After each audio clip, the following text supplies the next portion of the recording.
House Street, Divination Club. Klein pressed down on his half-top hat and walked along the stairway towards the main door. He wasn't dressed in his usual formal wear.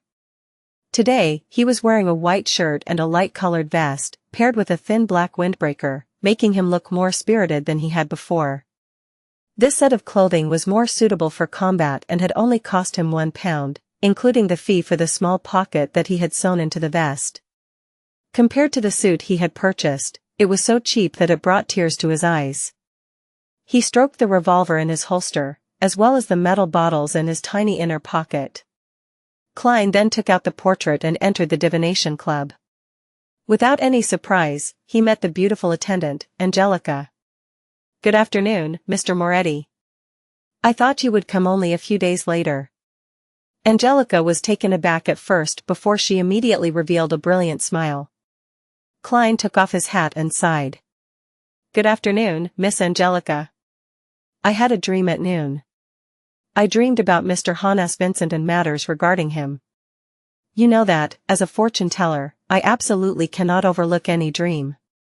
It could be a revelation from the divine." Confused by his charlatan-like words, Angelica nodded in thought and asked out of curiosity, "What did you dream of?" "I saw Hannes Vincent arguing with someone." Klein passed her the folded piece of paper in his hand. As Angelica unfolded the portrait, he pinched his glabella and observed the color of her emotions. "This person." Angelica looked at the realistic portrait and slipped into deep thought. Klein saw her emotions turn into a thinking blue, a normal reaction. "This person." Angelica muttered once again. She slowly looked up and said, "I've met him before." Klein's mind whirled as he immediately asked, "When was it?" "I can't remember the exact date. Maybe a month ago? I saw him send Mr. Vincent to the door and they were softly discussing something. I have a deep impression of him because of his thick and messy eyebrows, as well as Mr. Vincent's rare smile," Angelica described as she recalled. "Yes, he had a pair of grayish-blue eyes and, like most men his age, had little hair on his head." "Did you meet him again before or after that?" asked Klein gently. Angelica shook her head. "No, I am certain of that. I don't even know his name. To be honest, if it wasn't you, I would have suspected that any person showing me a portrait like this is a policeman investigating Mr. Vincent's death." I don't find it odd no matter what revelation you receive, for you are a true seer."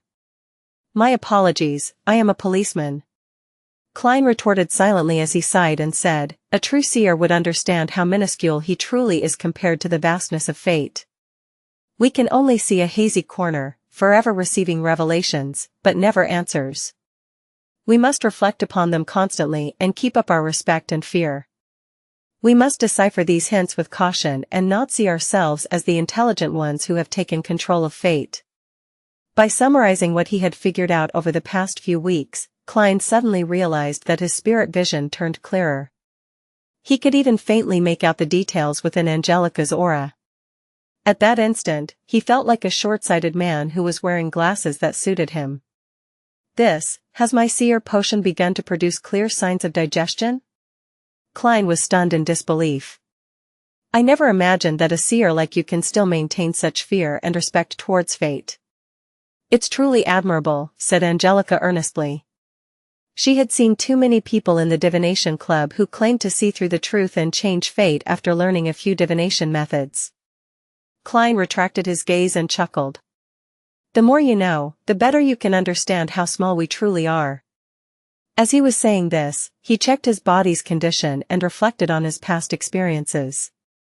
He could basically narrow the essence of the acting technique to actions corresponding to the name of the potion, understanding the hidden laws governing the role, as well as strictly abiding by these laws.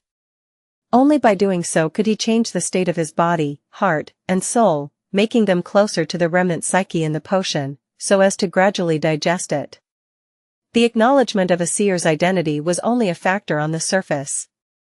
The reason why it made one's spirituality feel light had to do with how the feedback strengthened one's affirmation of particular divination actions.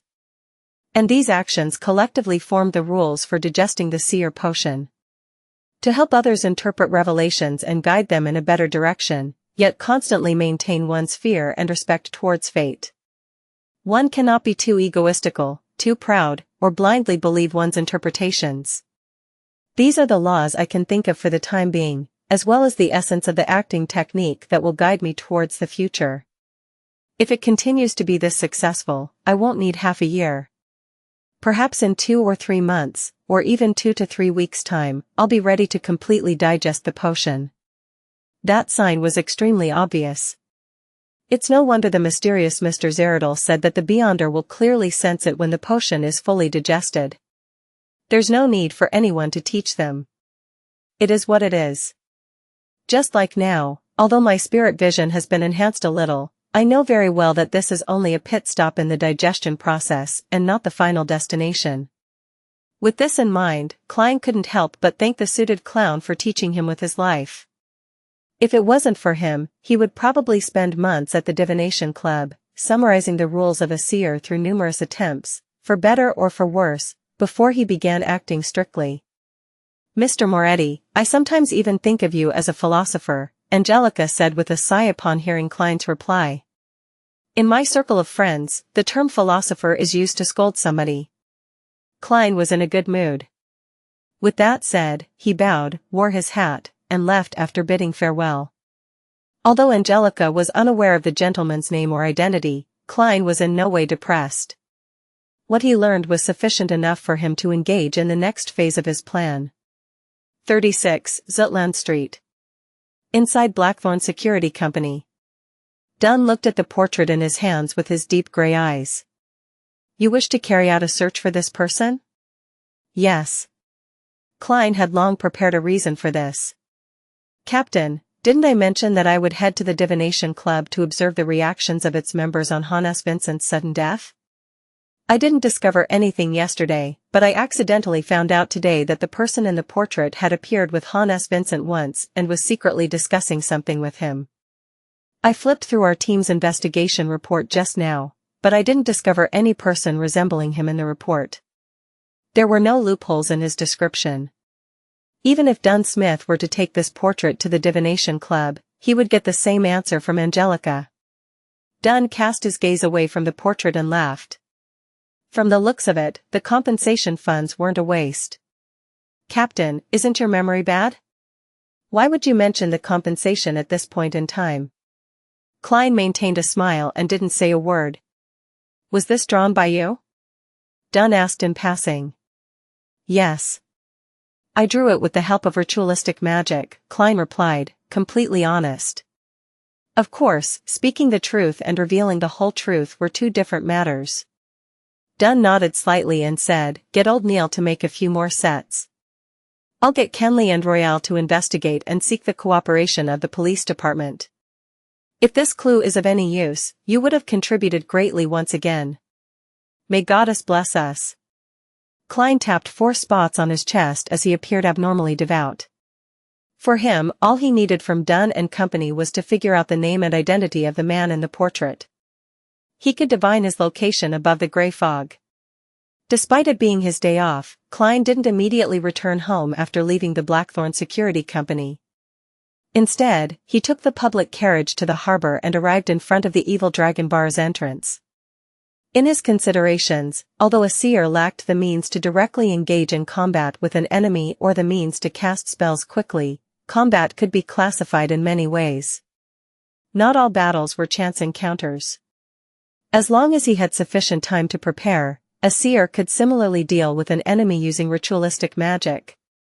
It was exactly how he resolved the magic mirror divination incident at Selena's house.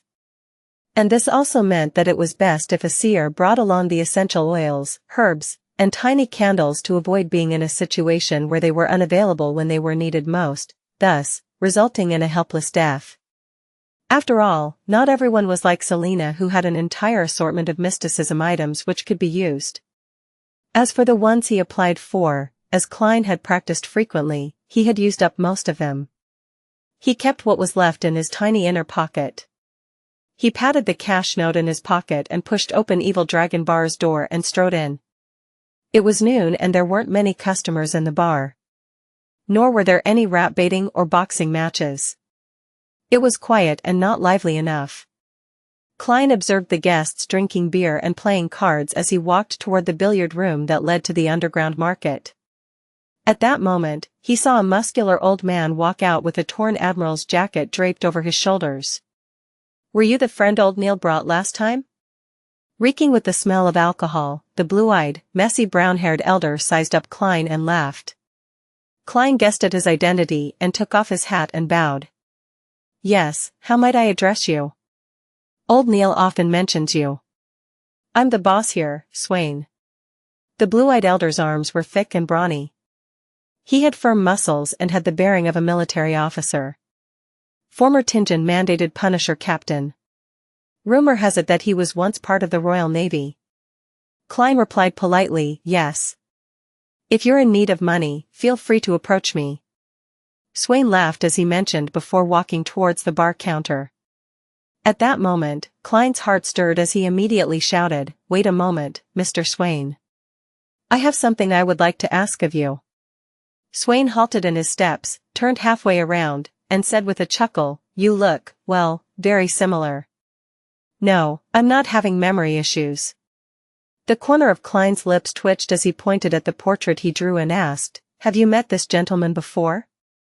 He suddenly realized that Selina had likely been brought by Hannes Vincent to the underground market. This resulted in Elizabeth's knowledge of the evil dragon bar as well. Then, could the man in the portrait who had some relationship with Hannes Vincent have come here before? Swain took a careful look and replied affirmatively, "I remember him. He had asked me if I had documents or items related to the main peak of the Hornacis mountain range." Documents and items related to the main peak of the Hornacis mountain range?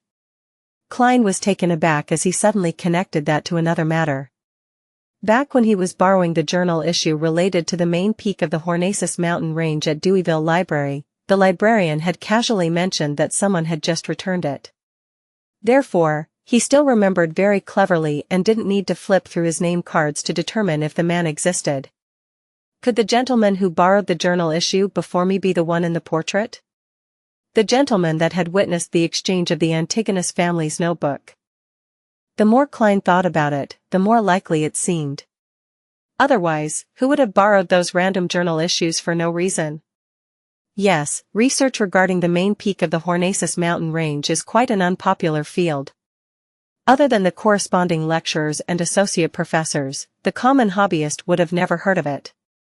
Even the original Klein, who was a history graduate, only knew about it from the Antigonus family's notebook.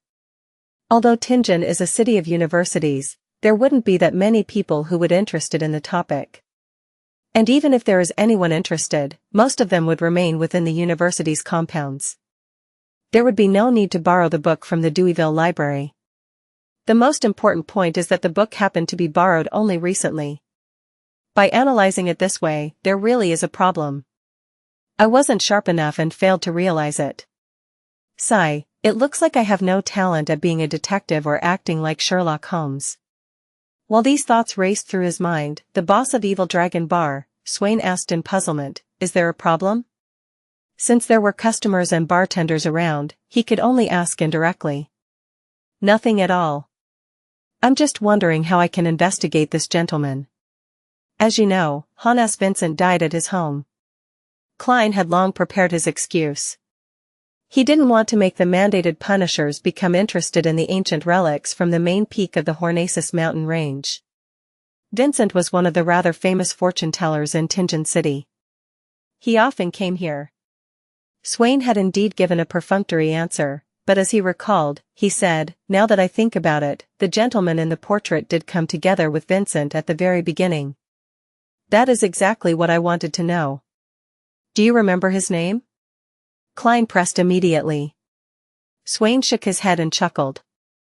"I won't ask for my customers' names or identities unless I knew them to begin with, like old Neil."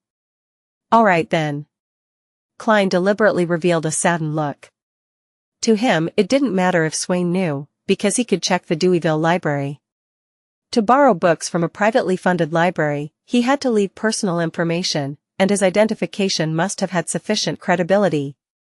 After all, Klein had relied on an introduction letter from a senior associate professor before he obtained a library card. Even if the gentleman had forged his information, it is very likely that he left some clues which can be helpful to my divination. Klein watched Swain as he returned to the bar counter before entering the billiard room in deep thought. He wasn't in a hurry to head to the Deweyville Library for his investigations. He planned on completing his purchases first. After all, it was unknown if he would encounter danger and be required to use ritualistic magic for subsequent developments. After passing through a few rooms, Klein arrived at the underground market. There were a few stalls and customers, a clear indication that it wasn't peak hour yet. Just as he took a step forward, he suddenly saw the monster, Adamasal, who could smell the scent of death, standing in a corner. The young man was pale, and his eyes gave off a hint of terror and madness. He had also noticed Klein as he looked over. As they made eye contact, Adamasal suddenly extended his hands to cover his face. He moved toward the corner of the wall in a panicked state. Soon, he moved to a side door beside him and staggered as he ran out. "Is that necessary? I just nearly blinded you the last time. But I didn't do anything. Seriously, it's as if I'm the devil."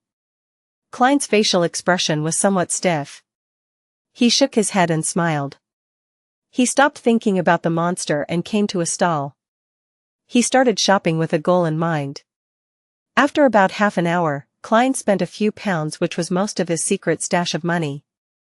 He counted the 3 pounds and 17 soldi he had left, and he felt his heart ache. However, he touched the small metal bottle in the inner pocket of his black windbreaker. "This is the floral essence, Amantha, which Madame Daly used previously. This is powder mixed with Drago tree bark and leaves. Essential oil which is extracted from slumber flowers. Dried chamomile petals.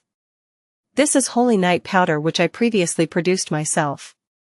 Klein recalled the items stored in every tiny pocket of his and repeated them. He did it to prevent himself from failing to find the ingredient that he would need at a crucial moment. Relying on his unique traits and mysticism, he quickly finished memorizing them and walked toward the door.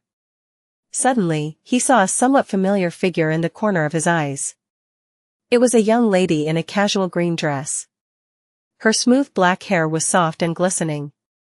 She had a round face with long eyes. They gave her a sweet look and a refined bearing. "It's the girl who was shivering strangely on the public carriage? She does seem fine. I never expected her to be a mysticism enthusiast."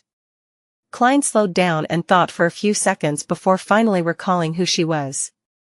He had to admit that, other than Justice who he had never seen clearly, the young lady was the most beautiful girl he had seen ever since he transmigrated into this world.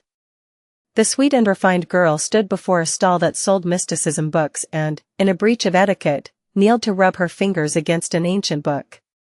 The ancient book was bound with a black hardcover. The book cover had the words Book of Witches in Hermes. It records the black magic of witches. Although I haven't dared to try them, someone I know did, and it really worked. The vendor seized the opportunity to promote the book. The beautiful lady thought and asked, "In your mind, what does a witch look like?" "A witch? A wicked person who brings calamities, disease, and pain," the vendor answered after some thought. Klein didn't hear their conversation because he had already quickly walked out the front entrance. He was rushing to the Deweyville Library in a hurry to settle everything before returning home to cook dinner for his brother and sister. Tomato oxtail soup was on the menu. Backland. Crown Turf Club. Audrey Hall wore a long white dress with engagiantes and ruffled edges, as well as lace around her chest. She stood in a VIP room and watched the horses gallop. She wore a veiled hat decorated with blue ribbons and silk flowers, and a pair of light-colored fishnet gloves. Her cold and distant gaze seemed out of place in the bustling venue. Just as the racehorse breasted the tape, her friend Viscount Glaint came closer and said with a suppressed voice, "Audrey, every time I see you, you look beautiful from a different angle. How can I help you?" In the past, Audrey might have basked in the young man's compliment, but now she could see Glaint's ulterior motives through his speech and attitude.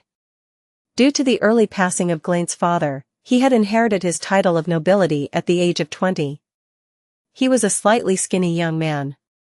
He looked to the left and right, then chuckled softly as he said, Audrey, I know a real beyonder, a beyonder that doesn't belong to the royal family. You've disappointed me every time you said that. Audrey looked forward and replied elegantly, Really? I swear on my father's name. I have seen his beyonder powers, Glant replied with whisper.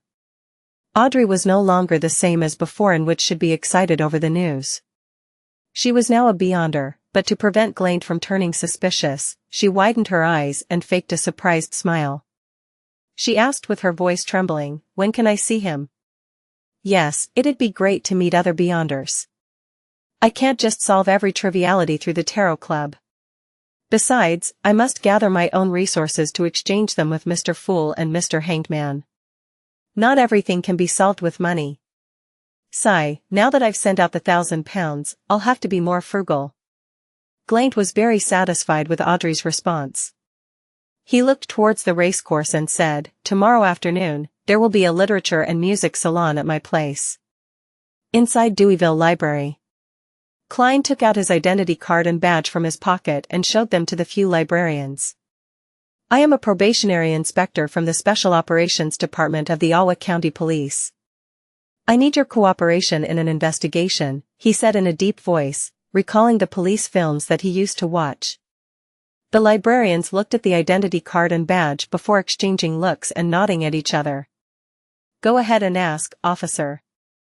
Klein recited the names of the journals like New Archaeology and upon finishing, he said, I want the borrowing records of the journal for the last 2 months. He realized that one of the librarians had attended to him before, but it was obvious that the man didn't recognize him. All right. Hold on a second. The librarian started searching and quickly found the recent borrowing records. Klein flipped through the records seriously, looking for the man who had borrowed the same journal as he did. There weren't many names since there was only one. He had borrowed the journal several times, including the issue that Klein knew of. The earliest entry was at the end of May, and the most recent one was last Saturday, a day before Hannes Vincent's death. Klein ran his finger over the borrower's information and memorized it. Sirius Arapes, cloth merchant, residing at 19 House Street. 103 doing as the Heart-Willed Plus, turn off reset. He resides at 19 House Street. Whilst memorizing the information, Klein keenly noticed a piece of information. Yes, Welch stayed on House Street. The Divination Club is on House Street. This cloth merchant named Sirius Arapes also lives on House Street. From the looks of it, it's nothing strange for Welch to know Hannes Vincent either. They might have even gotten to know each through Sirius Arapes. Suddenly, Klein felt that he had linked the clues together as his thoughts turned clear. He was originally confused as to how Welch would be acquainted with Hannes Vincent since this son of a banker wasn't particularly interested in mysticism. To him, money was more important than divinations. But now, Klein felt that he had an inkling as to how they became acquainted.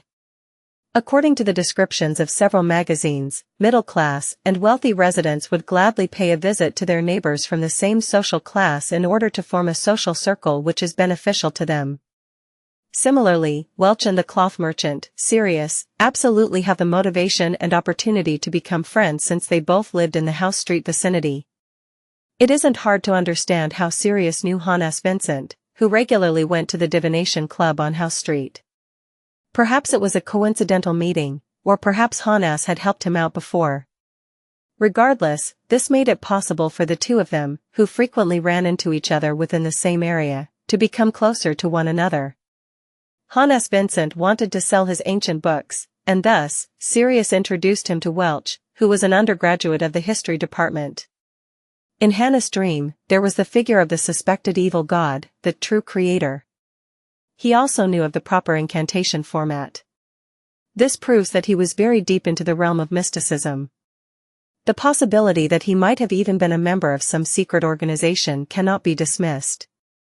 I cannot rule out the possibility of him joining some secret organization under Sirius's influence.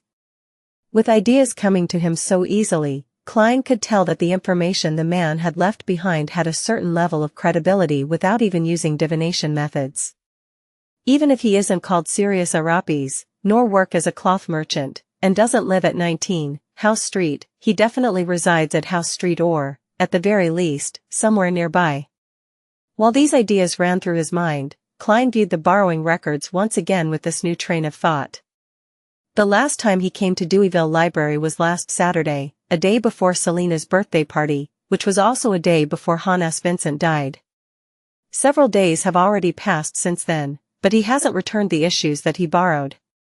According to past records, if he only borrowed 2 issues, he would usually return them the next day. Could this mean that he knows of Hannah's death and was scared to the point that he no longer dares to come to the Deweyville Library again? Yes, he started by borrowing several unrelated history books and journals until he narrowed down what he needed, which is very similar to what I had read. This means that there was no one teaching him. There was no senior associate professor from the history department of a university. He did this completely through trial and error. What would a shocked target do? 2 choices. 1. If he had all the necessary information, he would head straight to the main peak of the Hornaces mountain range. 2. If he still lacks information, he would lay low and observe the situation. He would only show himself again if he's certain that Hannah's death wouldn't implicate him.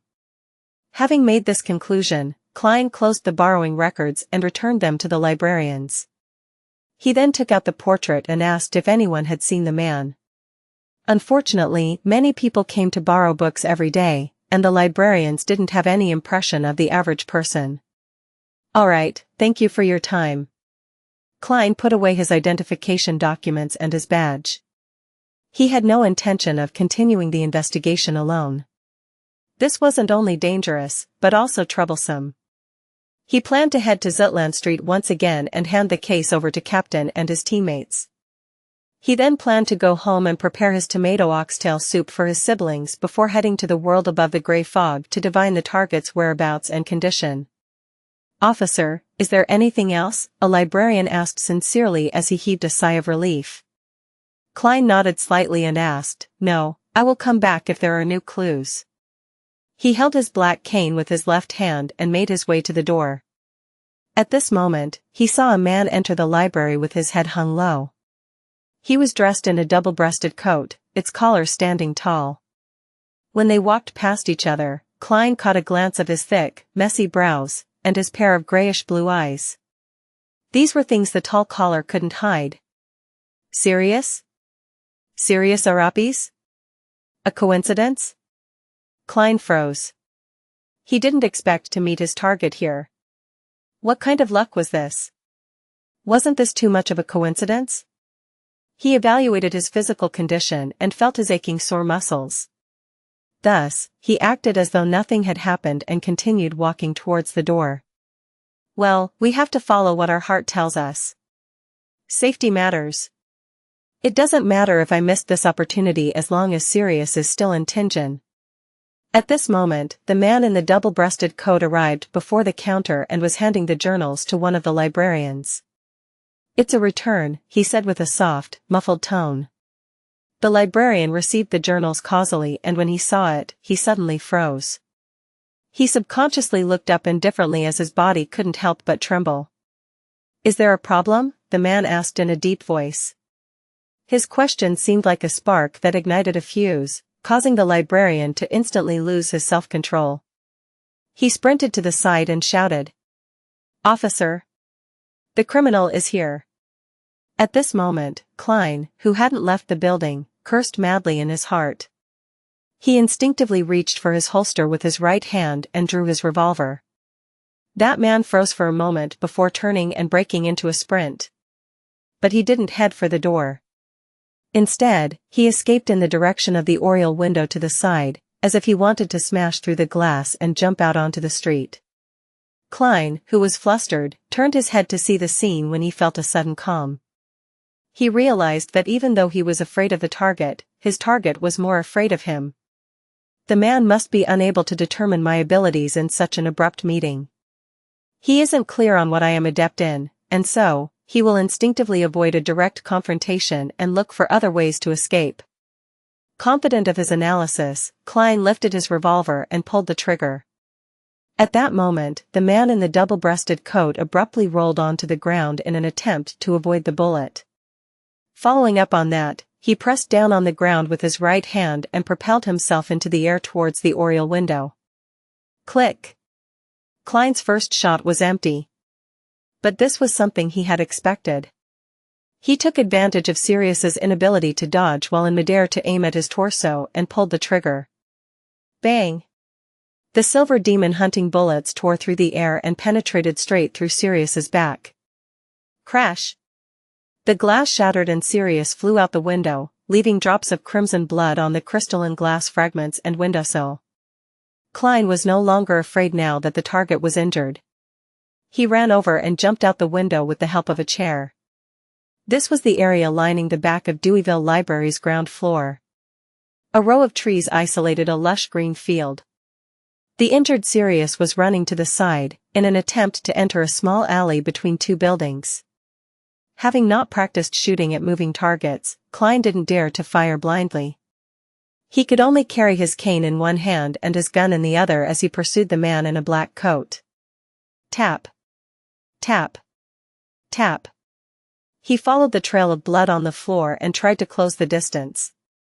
With a corner coming up, the injured Sirius's speed became slower and slower. Klein, who had been waiting for an opportunity to capture him, suddenly felt a little afraid. He felt as though the man in front of him wasn't human, but a wolf or a tiger, one that harbored terrifying dangers. This was an instinct he had as a seer, and also a warning given to him by his spirituality. Klein immediately slowed down, his eyes scanning the blood on the ground. Compared to the blood he had seen earlier, Sirius's blood was now black. At this moment, a violent wind overwhelmed him. Sirius's face was reflected in Klein's eyes. Thick, messy brows. Grayish-blue eyes. Multiple protruding warts. An open mouth with 2 rows of white teeth. Sirius was launching a counterattack at this moment.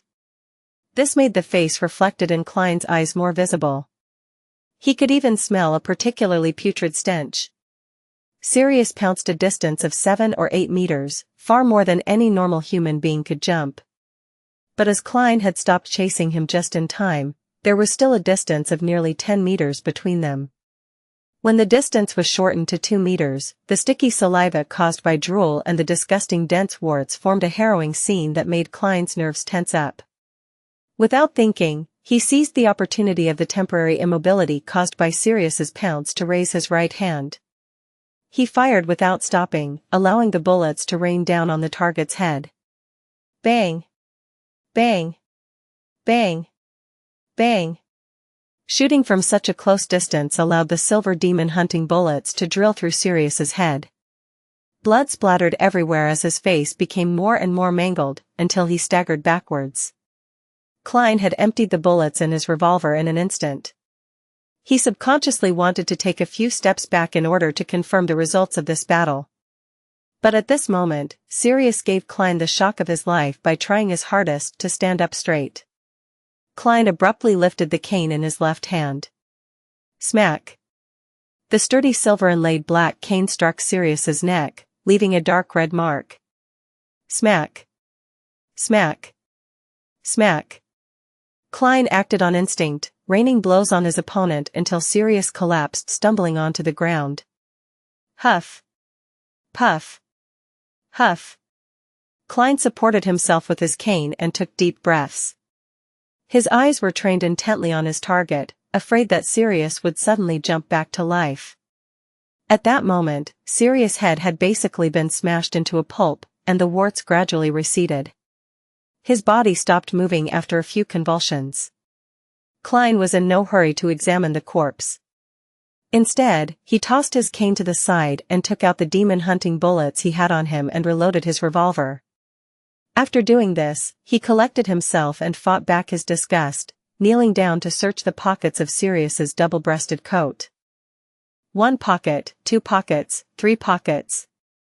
Klein soon found a blood-stained wallet, a Deweyville Library card, 2 pairs of brass keys, an unstuffed smoking pipe, a sheathed dagger, and a few letters that were folded neatly. Laying everything onto the ground except for the letters, he stood up straight and looked at the wallet. He confirmed that there were only 10 plus solely and some copper pennies. The craftsmanship of the wallet is quite exquisite. It's such a pity. Klein sighed, feeling a little distracted. If I didn't spend so much of my private stash of money, buying a wallet would have been on my schedule today. After shaking his head, Klein opened the letters and quickly scanned through them. Dear Mr. Z. Please allow me to defend myself. When Hanas and I sold off the Antigonus family's notebook, it wasn't stupidity or betrayal. It didn't appear special in any way when it was in our hands. I suspect that it's alive and that it's a wicked item armed with a certain life and wisdom. It was something dangerous that needed to be sealed. At different stages and before different people, it shows different contents. This is a proven fact that I've learned from the lamb in the police station. Although the notebook shows content that is sufficiently true each time with plenty of evidence, I believe that it would only reveal the completed content in the hands of a descendant of the Antigonus family. When Hanas and I received it, we could only see some trivial matters of the Antigonus family, the general situation of the nation of the Evernight on the main peak of the Hornacis mountain range, and also the 3 sequence potion formulas we handed in to you previously. As you know, the secret order has the seer pathway in its grasp and possesses powerful tracking abilities, so Hanas and I believed that it would be a risky move to continue keeping the notebook. The value it had presented to us wasn't sufficient for us to take the risk. Since we couldn't wait for your reply, we agreed amongst ourselves to sell the notebook to Welch, who was living on the same street. He enjoyed collecting relics and ancient books, and he could afford to pay a high price for it. As for the subsequent developments, you are already aware of it. This is the first thing that I'd like to explain. As I am writing these words, Hanas is dead. He died due to a heart attack during his sleep. That must be a blessing from God, to prevent him from suffering the outcome of falling into the hands of heretics. I had no choice but to move to somewhere safer, more hidden. I didn't even dare to leave the house. Luckily, the lamb told me that the reason Hanas was being eyed by the heretics wasn't because of the Antigonus family's notebook, nor was his identity exposed. It was just that he had taken in a silly female disciple in the hopes of slowly developing her into one of us. His female disciple had stolen a glance at his secret incantation and tried the magic divination while a Nighthawk heretic was watching. I believe you can pretty much guess the rest of the story, so there is no need for me to describe it. It's a pity that the position of the lamb isn't high enough, so the actual details cannot be determined. From various feedback, it seems the heretics have yet to suspect me. Their investigations came to a halt due to Hannah's sudden death. Therefore, I will return to the streets and plan to borrow a few more journal issues from the Deweyville Library to seek out more clues. As a faction that also had the seer pathway in its grasp, the Antigonus family must have had some divinations regarding its decimation. They must have left behind secret treasures that would allow for the revival of the family. There's sufficient reason to believe that the treasure is hidden on the main peak of the Hornacis mountain range, which is in one of the relics in the nation of the Evernight. Having read that, Klein's pupils constricted rapidly. He nearly dropped the letter. The pathway that the Antigonus family had in its grasp was the seer pathway? What a coincidence. Thunder seemed to boom in Klein's head again and again that left him in a daze. He felt as though it was destiny. The notebook that led to the original Klein's death and indirectly helped me transmigrate, originated from the Antigonus family that has the seer pathway in its grasp. The one that eventually made me choose the seer potion was the Emperor Rosel's diary, while Emperor Rosel was biased towards the seer sequence because of the mysterious Mr. Zeradal, who was the leader of the secret order, which also has the seer pathway in its grasp. This is like a suffocating net sewn by fate. What exactly is lurking behind all of this? Klein held the letter and paced back and forth. He needed to verify the contents with other sources. Yes, the secret order that the Zeradal family controls is pursuing and searching for the belongings left behind by the Antigonus family. If both parties shared the same Beyonder sequence, there would be a sufficient reason and motive. Perhaps, it is to bridge any missing sequences, obtain rare ingredients for a higher sequence advancement, or covet the other party's accumulated experiences in avoiding the loss of control. Going by this line of thought, it is rather reasonable that the Antigonus family has at least part of the seer sequence chain. Yes, when I was divining for clues pertaining to the clown potion, the images that emerged were mostly related to the Antigonus family. The only exception was the suited clown from the secret order.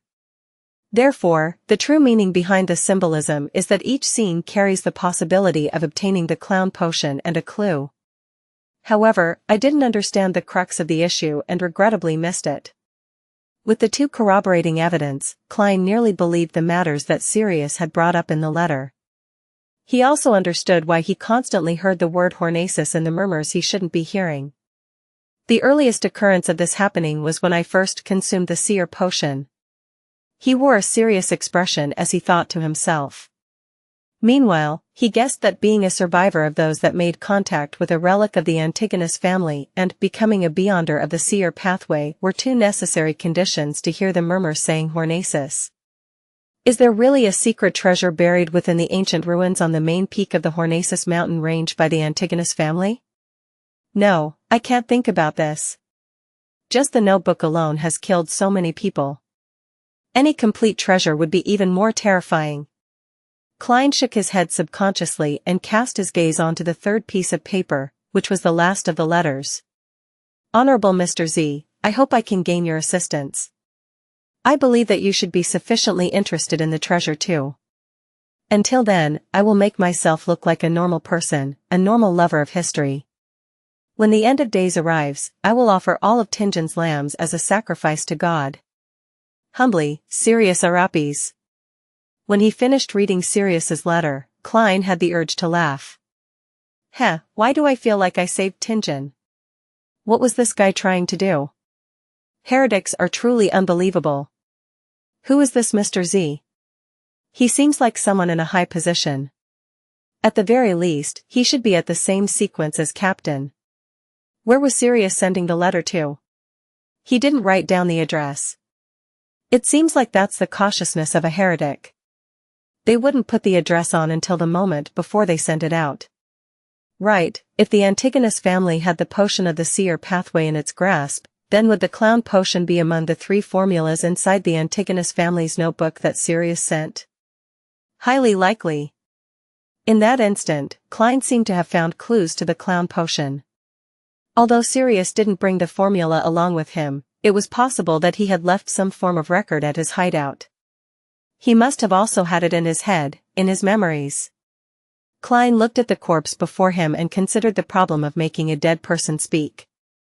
It required almost zero consideration, as an idea immediately popped into his head. Mediumship. Spirit mediums could directly communicate with spirits that had yet to disperse. Seers, mystery priors, and others could roughly accomplish the same thing using ritualistic magic. Previously, when he was dealing with the corpse of the suited clown, there were 3 things that had kept Klein from using mediumship. Firstly, he was in a hurry to save the rest. Secondly, he didn't have the ingredients with him, and lastly, he lacked confidence. Thus, he didn't consider the option of mediumship and missed his best chance. When they returned to Blackthorn Security Company, the spirit was mostly gone. Even a spirit medium could only get superficial information.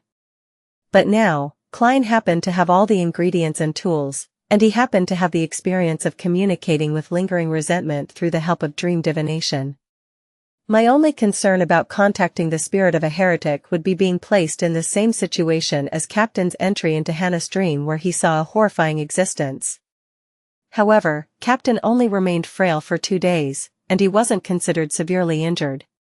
Yes, I could give it a try. He hesitated for less than 20 seconds before making a decision. He didn't want to miss out on this opportunity.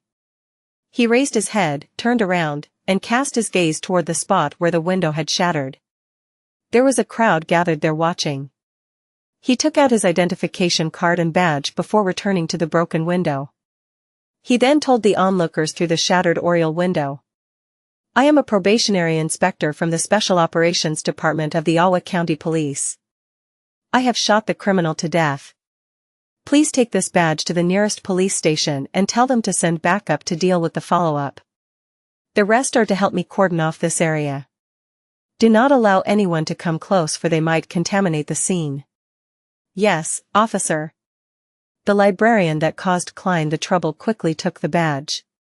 When the entire scene was cordoned off and no one could enter the grass patch, Klein returned to the corner and stood by the side of the corpse. He was glad that the innocent crowd couldn't see the dead body, which looked more like a monster than a human. He put down his cane and revolver, then reached into the inner pocket of his windbreaker to take out a metal bottle. He was going to use the techniques of a mediumship ritual with dream divination to make the dead man speak. Klein twisted open the golden bottle's cap and brought it to his nose. He took a whiff of the stimulating scent that energized him. This was holy night powder made using slumber flowers, dragon blood grass, deep red sandalwood, mint, and other herbs. Since it was simple to concoct, Klein had made a batch the moment he got the ingredients from the underground market. It was going to be of use now. He poured a little of the holy night powder on his palm and collected himself. His irises turned dark. Next, Klein put away the metal bottle and scattered the powder onto the ground after infusing his spirituality into it. He scattered the powder as he walked, forming a circle around Sirius's corpse. A formless barrier rose, separating them from the outside world. Klein flicked away the remaining holy night powder on his hand and took out the other metal bottles. He sprinkled the amantha pure dew and other liquids in the surrounding area. The ritual he set up was different from the one old Neil used at Ray Bieber's house, since the aim of the ritual was different. For example, old Neil poured the liquids before using the holy night powder. That could create a serene and holy state second only to an actual altar. Klein had used the holy night powder first before pouring the liquids to prevent Sirius's remnant spirituality from being disturbed by the surrounding objects, while still barely managing to have an environment that satisfied the requirements of the ritual. If he had used old Neil's method, the rest of Sirius's spirituality would have been purged, making it impossible to establish a connection. After finishing his preparations, Klein put away the materials and entered a state of cogitation. He recited the Hermes incantations softly. I pray for the power of the dark night. I pray for the power of the mystery. I pray for the goddess loving grace. I pray that you'll allow me to communicate with the heretic spirituality inside this altar. As the incantations reverberated throughout the sealed space, Klein suddenly felt a massive, terrifying, and mysterious energy descend upon him. His eyes turned completely black as though he had lost his pupils and the whites of his eyes. Seizing the opportunity, Klein recited a divination statement in his heart, the formula to the clown potion.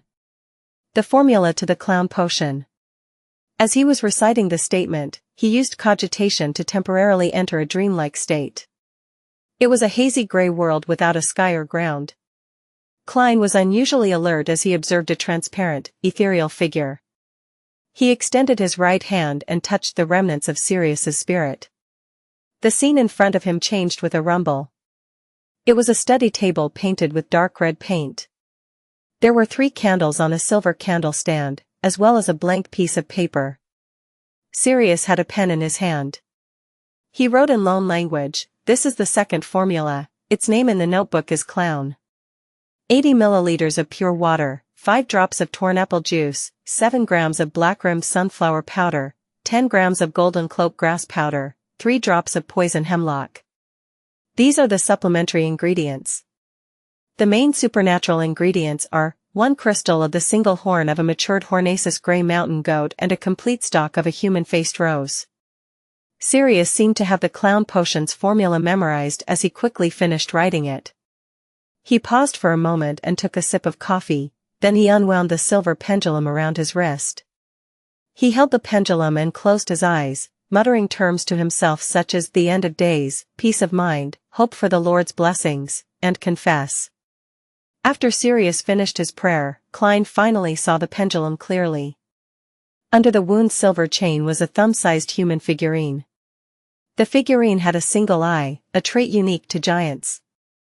It was facing down, its legs bound by chains that connected upwards. At that moment, the single eye of the giant suddenly had a faint red glow. Crack! The scene Klein witnessed shattered as his legs buckled, almost causing him to kneel to the ground. Klein felt pain in his head as though he had been struck ruthlessly in the head with a bat. His vision turned blood red as his hands involuntarily reached out to protect his knees. He recovered several seconds later and stood back up. He felt that his spirituality was unusually weak, as if he had heard the murmurings that penetrated his mind once again. But due to his progress in digesting the magic medicine, the adverse reaction calmed down quickly. The Hanged Giant, the true creator. Sirius and Hanas were both members of the Aurora Order? But the captain saw a huge cross in Hannah's dream. The terrifying being crucified on the cross wasn't the Aurora Order's Hanged Giant. Klein took 2 deep breaths and waited for his spirituality to slowly recover. The Aurora Order was a secret organization that sprang into existence about 200 to 300 years ago. They worshipped the true creator and symbolized him with the Hanged Giant. They believed that every human being had divine qualities, and as long as they persevered and made it through the countless trials, they would be able to accumulate enough divine qualities to become angels. According to the internal records of the Nighthawks, the sequence 9 of the Aurora Order was Secret's Suppliant. These Beyonders could sense the existence of mysterious and horrifying beings and were armed with a decent amount of knowledge regarding sacrifices and some knowledge on ritualistic magic. There was enough evidence to claim that senior Secret's Suppliants experienced distortions of their worldview and lost control easily. Little was known about the Sequence 7 which the Aurora Order had grasped. Sequence 8 was Listener. This was considered quite a terrifying job for a Beyonder. Every listener could listen directly to the whispers of the secret entities, thus, they frequently came into contact with powerful, distorted, unique abilities. But consequently, if they were unable to advance, it was difficult for them to survive the next 5 years after becoming a listener. Furthermore, the comments the Nighthawks had in the reports were that every listener was a lunatic. Even if they looked normal on the surface, they were always crazy on the inside. The details of the report regarding the Aurora Order flashed through Klein's mind. His initial theory was that Sirius was a secret suppliant. From the description, secret suppliant are as hopeless as seers in battle. That does fit Sirius's actions just now. What happened later was a loss of control brought about by the injury. Yes, Fry once said that every Beyonder would more or less undergo some weird changes after they die. Klein thought as he tapped 4 points on his chest to praise the goddess. After his spirituality recovered slightly, he concluded the ritual with the appropriate procedure and dismantled the wall of spirituality. With a whoosh, a gust of wind blew as Klein forced himself to look at Sirius's corpse. He noticed that there was still an obvious wart on Sirius's mangled face.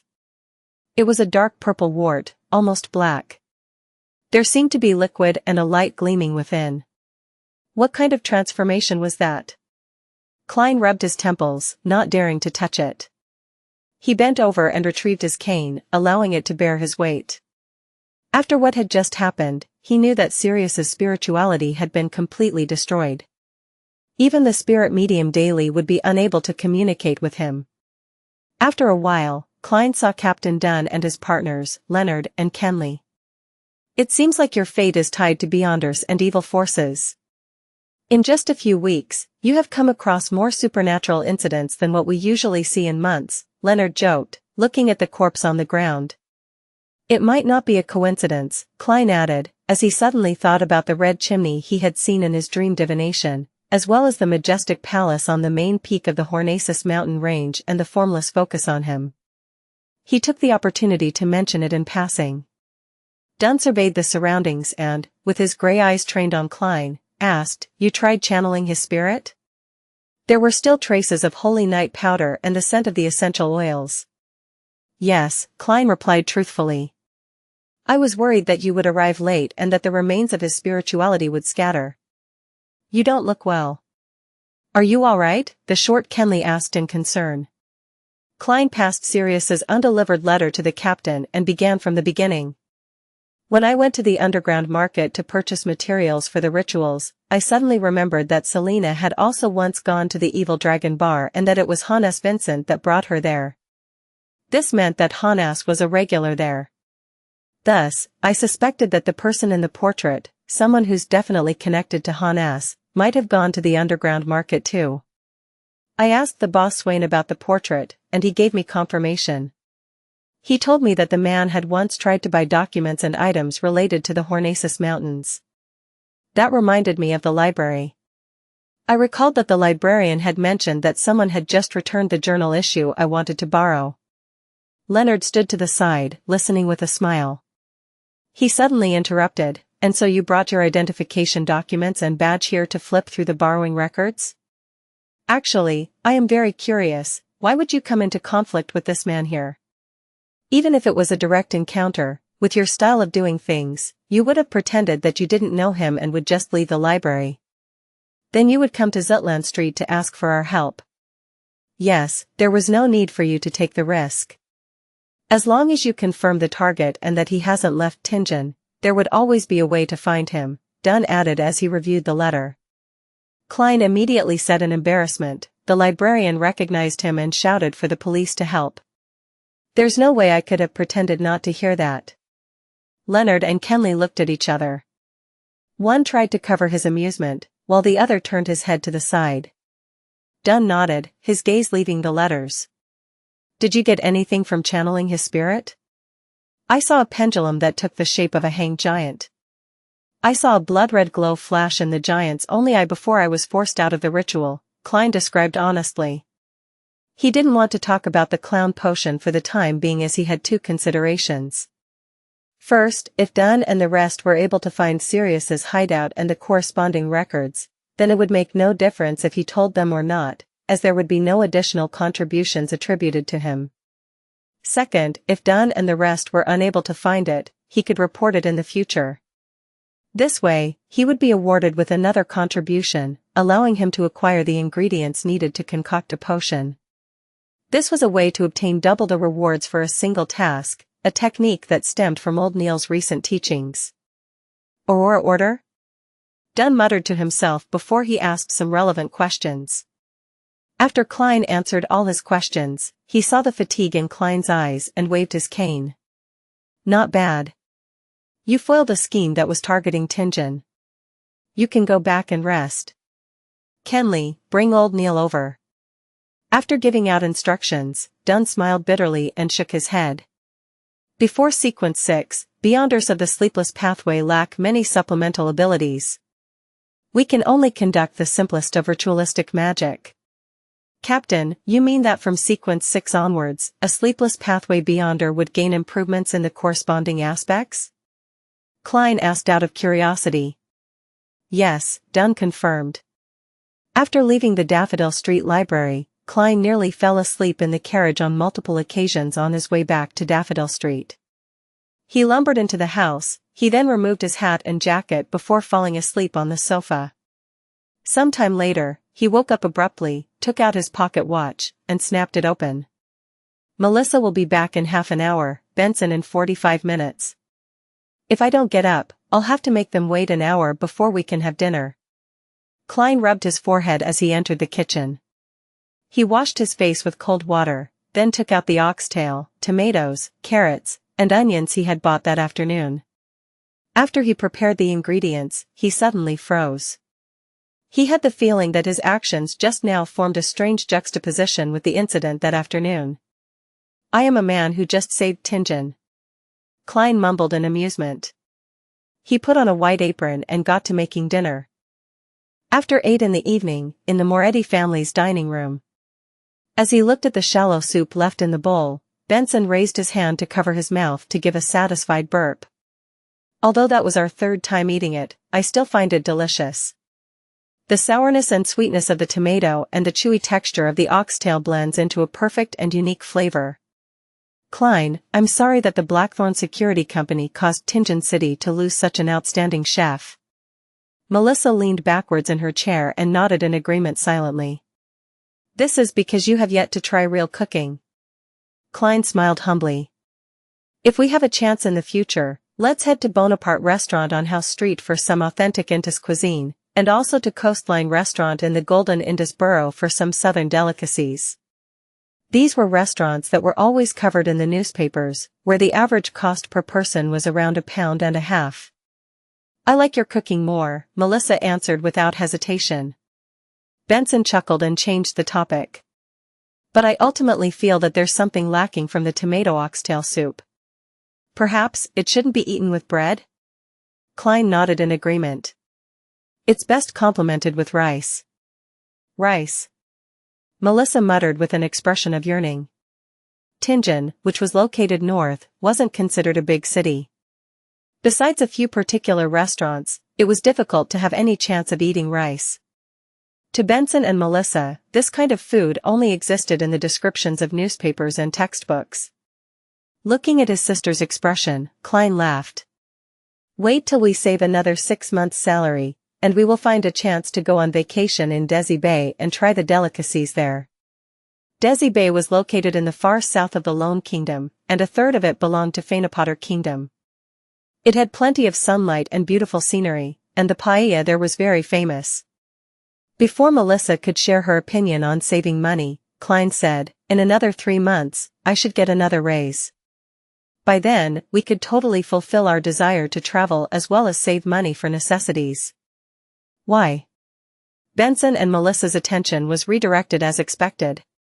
Klein coughed lightly and smiled while explaining, due to my professionalism, the police department, which always collaborates with our company, intends to hire me as their part-time history consultant.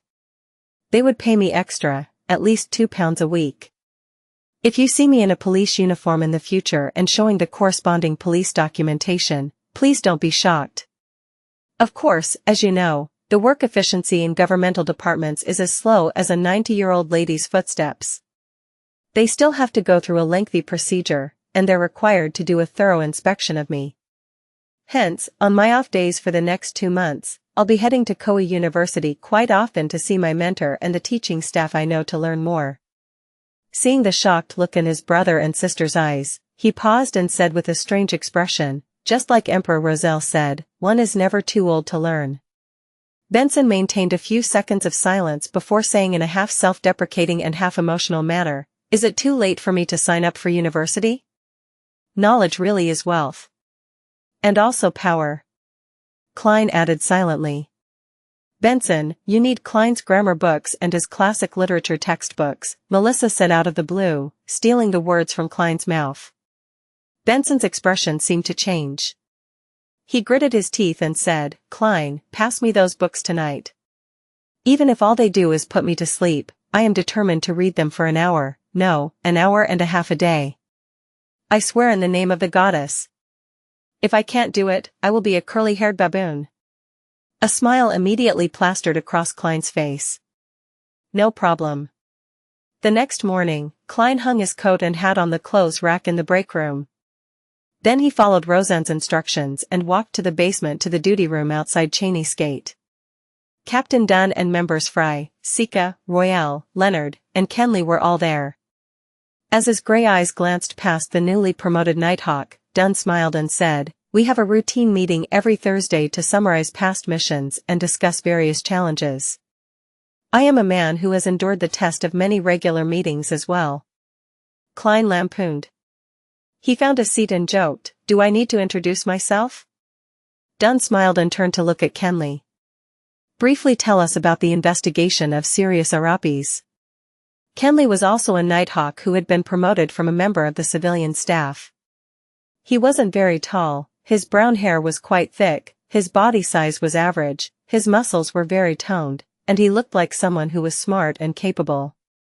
He thought and said, with old Neil's help, we found Sirius's secret hideout. There were many books and items at the scene. From them, we can be certain that Sirius was one of the underground members of the secret organization, the Aurora Order. He was also a secret suppliant. There's sufficient evidence to show that he and Jonas Vincent sold the Antigonus family notebook to Welch. Those who don't remember Welch can ask Klein about him. We found valuable items, including 3 sequence potion formulas, which are Sequence 9 Seer, Sequence 8 Apprentice, and Sequence 8 Clown. The subsequent task is to use Sirius's social circle and the letters we found to locate other outer circle members of the Aurora Order. The focus of our search will be directed at the heretic who has infiltrated the police department. Also, people who were in contact with Jonas need to be reinvestigated. Dunn nodded lightly and looked towards Klein. As you heard just now, we've obtained the clown potion formula, but are unable to determine if it's real. We have to wait for the Holy Cathedral to give us feedback. In the mission relating to the Aurora Order, you have made a crucial contribution. Plus, given that you shot a member of the Secret Order, it won't be long until you accrue enough contributions to be promoted. But, I have to remind you that not everyone is like Daly. You have to suppress your desire and wait for 3 years. In order to avoid losing control, you can't allow your mindset to be affected by our discovery of the clown potion formula. Captain, you don't understand how magical it is to act. I have already confirmed the authenticity of the clown potion formula using divination above the grey fog last night. Klein nodded obediently. I will keep my emotions in check.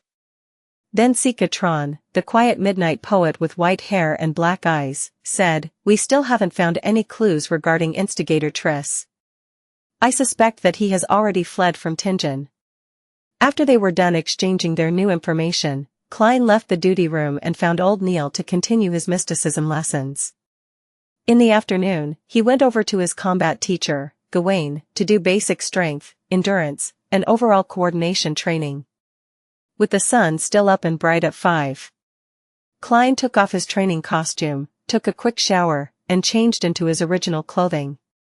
He then took the public carriage to Basic Street.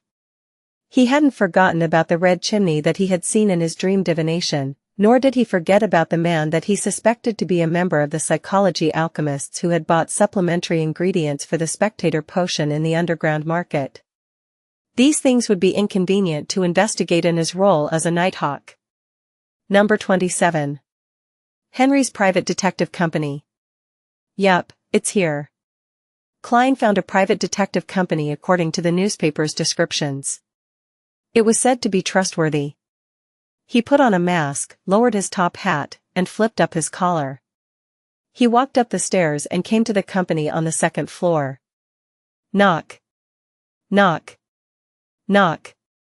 He knocked on the door that was half closed. Please come in, said a voice that seemed to be affected by phlegm. Klein lifted his cane and pushed the door to enter.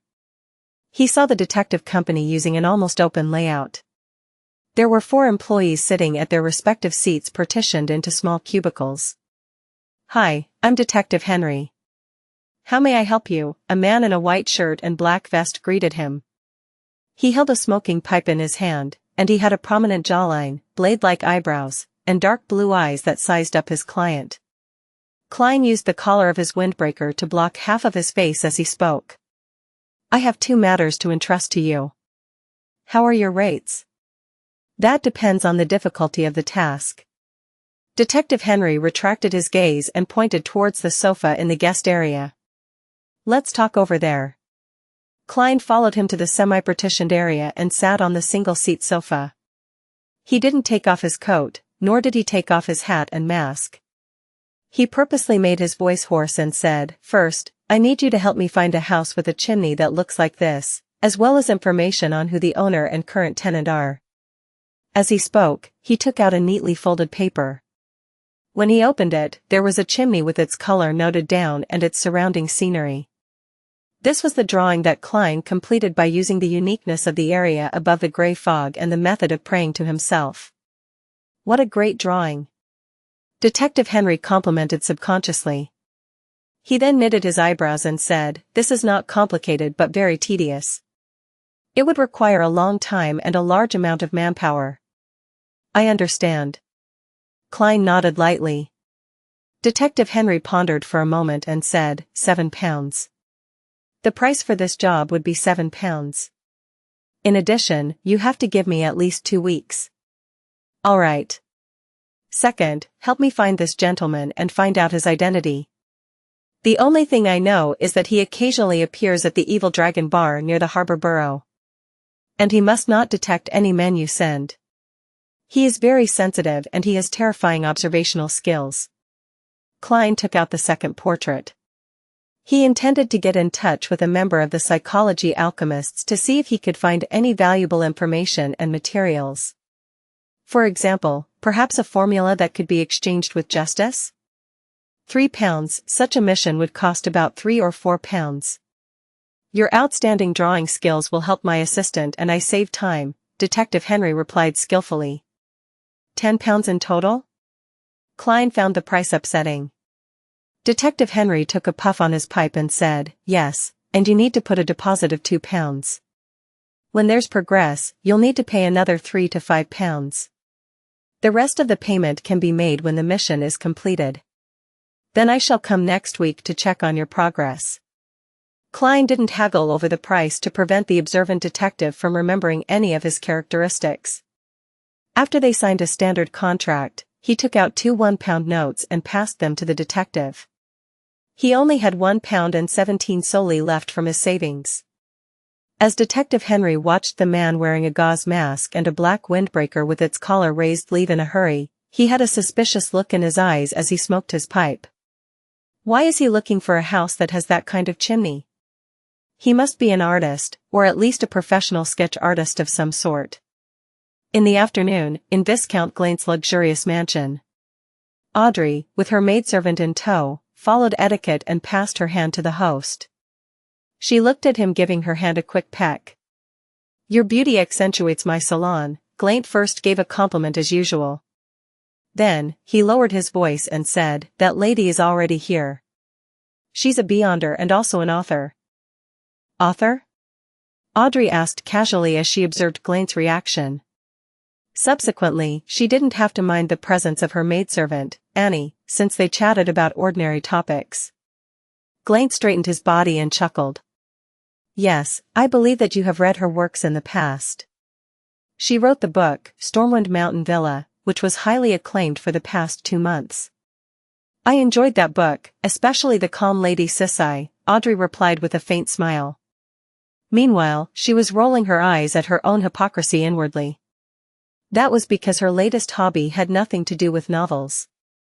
She had stopped reading Stormwind Mountain Villa a month ago, her progress stopped at the 1/3 mark. Ever since she joined the Tarot Club and acquainted herself with the powerful Fool, and became a real beyonder, she had been immersing herself in mysticism knowledge. She had been systematically learning about psychology and had lost interest in other activities. Smiling, Glaint guided Audrey to a sofa in the hall.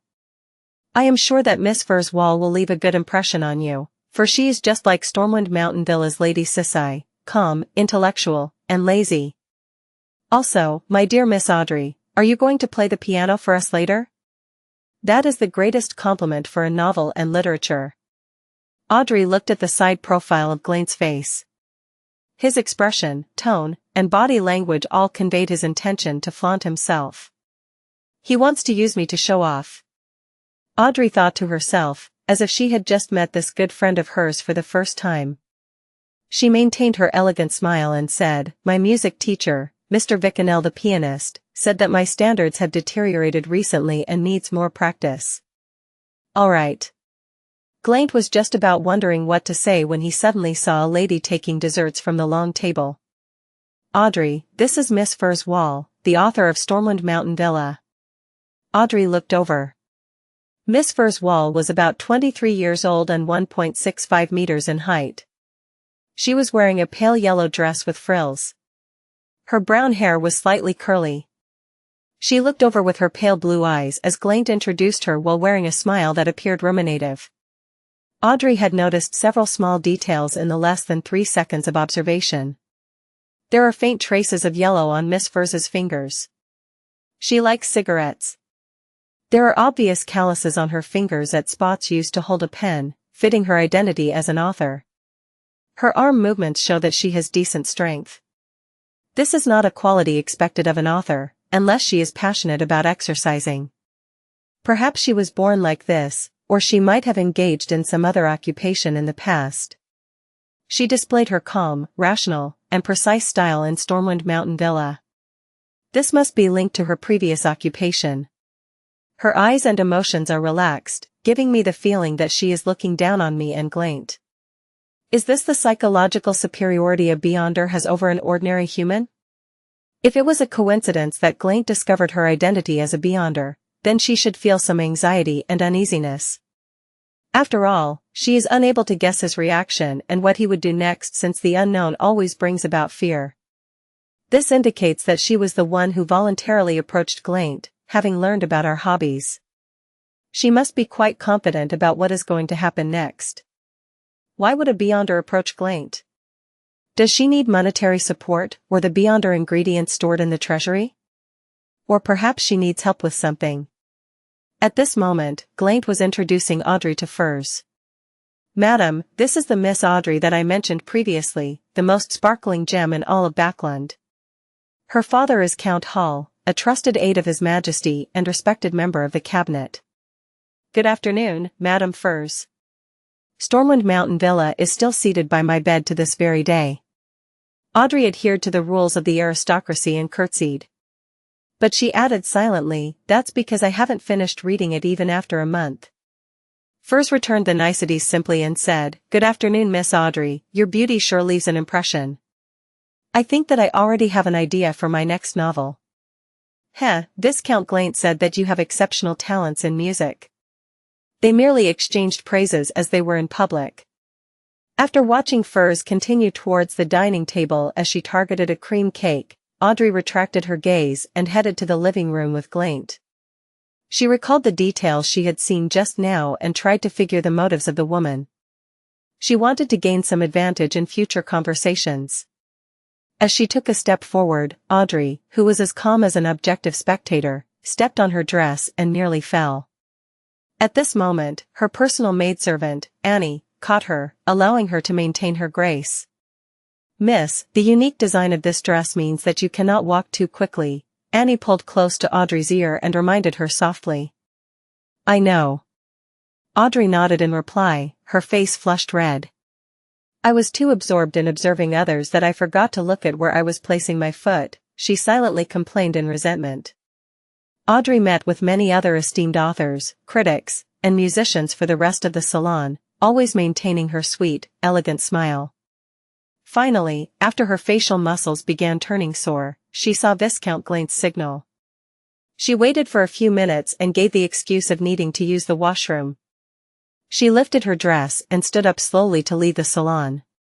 After confirming that there was no one tailing her, she made her way to the study on the first level and told her maidservant Annie, I have something to discuss with Glaint. Guard the door for me. Do not let anyone enter. All right. Annie didn't feel that the request was strange, for she knew that Audrey and Viscount Glaint shared similar hobbies and would often discuss mysticism in a private setting. Audrey entered the study and locked the door. She saw Glaint seated behind the desk while playing with a pen. Furswall was standing in front of the bookshelf, nonchalantly flipping through a book. I'll introduce you both again. Madame Furs, a true Beyonder. Glaint put down his pen and walked over. Is that so? Audrey intentionally exaggerated her feelings of doubt. Furs returned the book to its original position and turned around with a smile. It looks like I have to prove myself. She walked over to the door and extended her right palm, grabbing the handle of the door. Suddenly, Audrey's vision blurred. It was as if she witnessed Madame Furs turn incorporeal as she passed through the door. She was shocked. Concentrating, she realized that Furs was no longer standing in her original position. A few seconds later, the door handle turned. The locked door was open just like that. Furswall smiled as she walked in from the outside. Audrey's maid, Annie, who was not far away, didn't seem to be aware of what had happened. What a magical ability! Glaint exclaimed. Audrey took in a deep breath and said, I have no more doubts. At the same time, the ability Furs had displayed allowed Audrey to confirm what her true motives were, since acquiring money or materials would be no trouble for a Beyonder like that. Glaint doesn't have any Beyonder guards. Furs wants to use the statuses and resources available to Glaint and I to achieve something? Audrey tried her hardest to act as a spectator. Furs chortled and said, let us interact with honesty. We do not have much time left. I was once a doctor at a clinic and was given an opportunity to become a Beyonder. That was more than 2 years ago.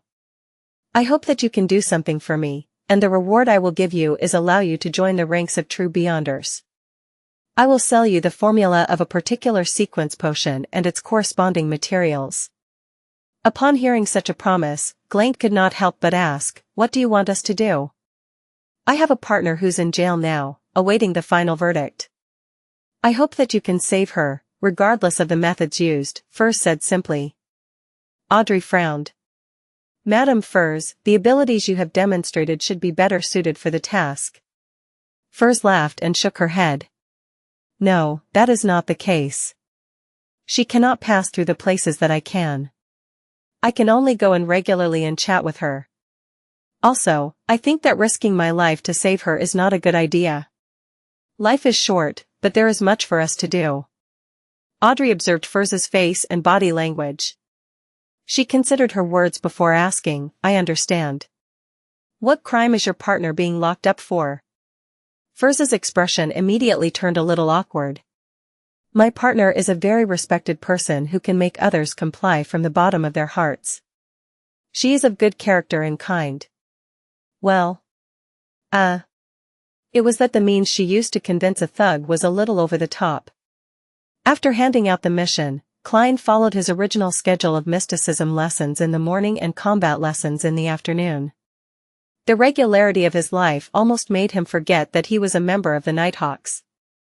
The curse of often encountering supernatural incidents seemed to disappear as well. It was Saturday, his turn to guard Cheney's gate. "You can enjoy the coffee I left here or the black tea in the clerk's office." Dunn surveyed the room with his deep gray eyes. Klein, who had already given an excuse to his siblings, nodded in joy. "All right, Captain. You sure are a generous gentleman." Dunn laughed. "Those will help you relax. Being tense all the time is not good for your health." He took his hat and cane and walked toward the door.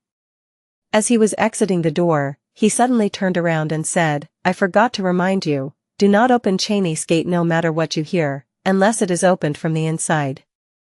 Remember, no matter what you hear, no matter what happens." "Captain, that's a little scary." Klein tensed up instantly. He felt the darkness of the basement triumph over the light of the gas lamp. Despite not being dawn yet, the well-ventilated but quiet and dark underground was illuminated by gas lamps. The dim yellow light emitted from the gas lamps were protected by glass, allowing them to steadily shine throughout the empty and quiet tunnel. Klein sat in the duty room and casually flipped through the newspapers, magazines, and books piled before him. He directed some of his attention outside, to prevent anyone from charging inside the Cheney's gate. His windbreaker and top hat were hung on the clothes rack near the entrance while his cane was leaning against the wall where it could be easily retrieved. The rich aroma of coffee filled the air, and Klein couldn't help but take a whiff. He massaged his temples to fight against the heavy head feeling he was experiencing and the weariness of his body. As a college student back on Earth, he often slept at 5 in the morning and woke up at noon, while staying up all night during the past 2 to 3 years of working life, to the point of being able to attend work energetically the next day. However, it was all thanks to the games that were too exhilarating, novels that were too interesting, television shows and movies that were too entertaining. This world obviously didn't possess any of the necessities needed for staying up all night. Seriously, Emperor Roselle. If you want to posture, do it properly. Pour your limited life into an unlimited enterprise. Lead the people of this world into the information age. Klein muttered silently. He could only console himself that there were at least newspapers, magazines, and increasingly interesting novels.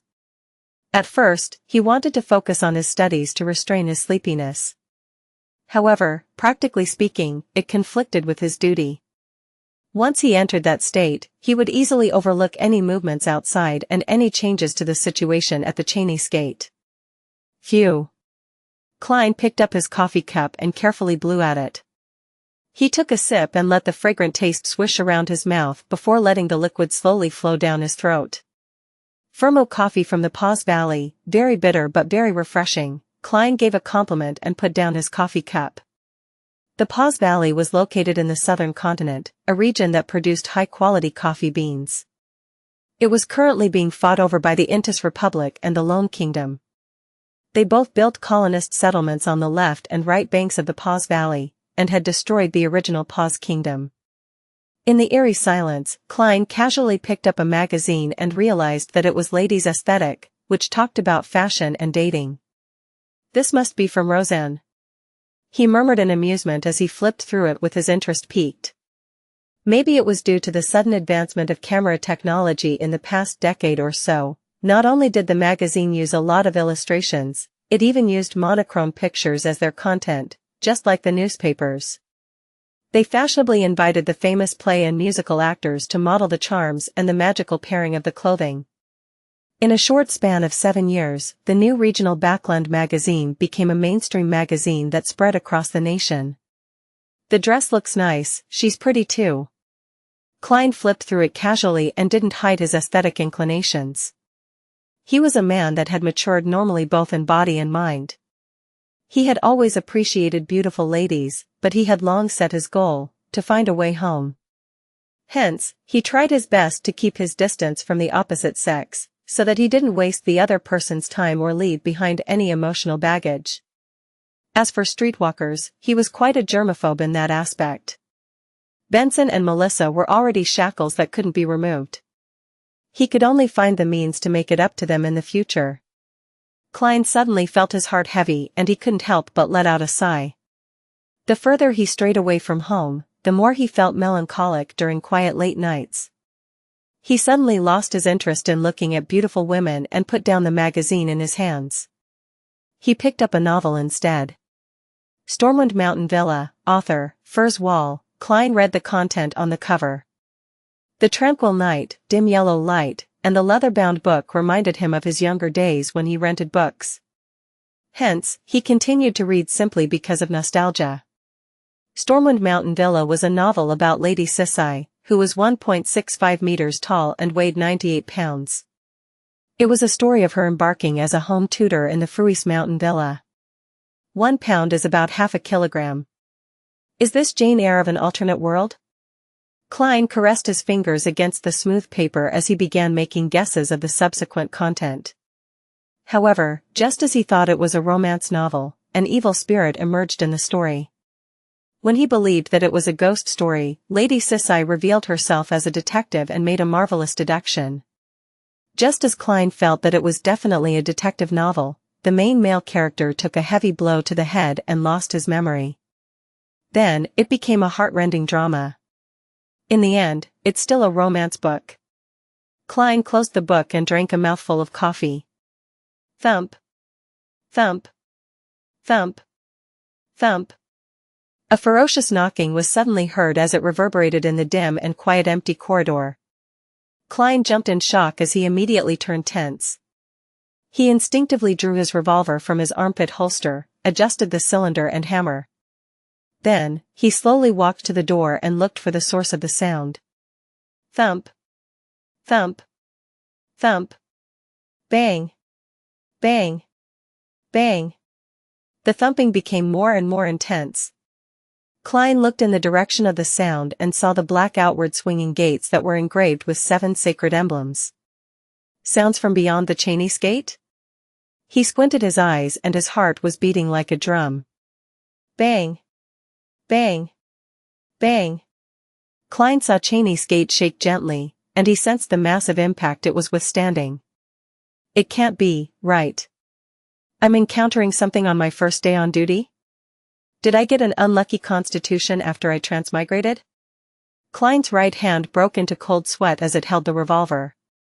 Very soon, he recalled the captain's instruction, do not open Cheney's gate no matter what you hear, unless it is opened from the inside. Could this be a normal phenomenon? Klein suddenly calmed down. Bang. Bang. Bang. Thump.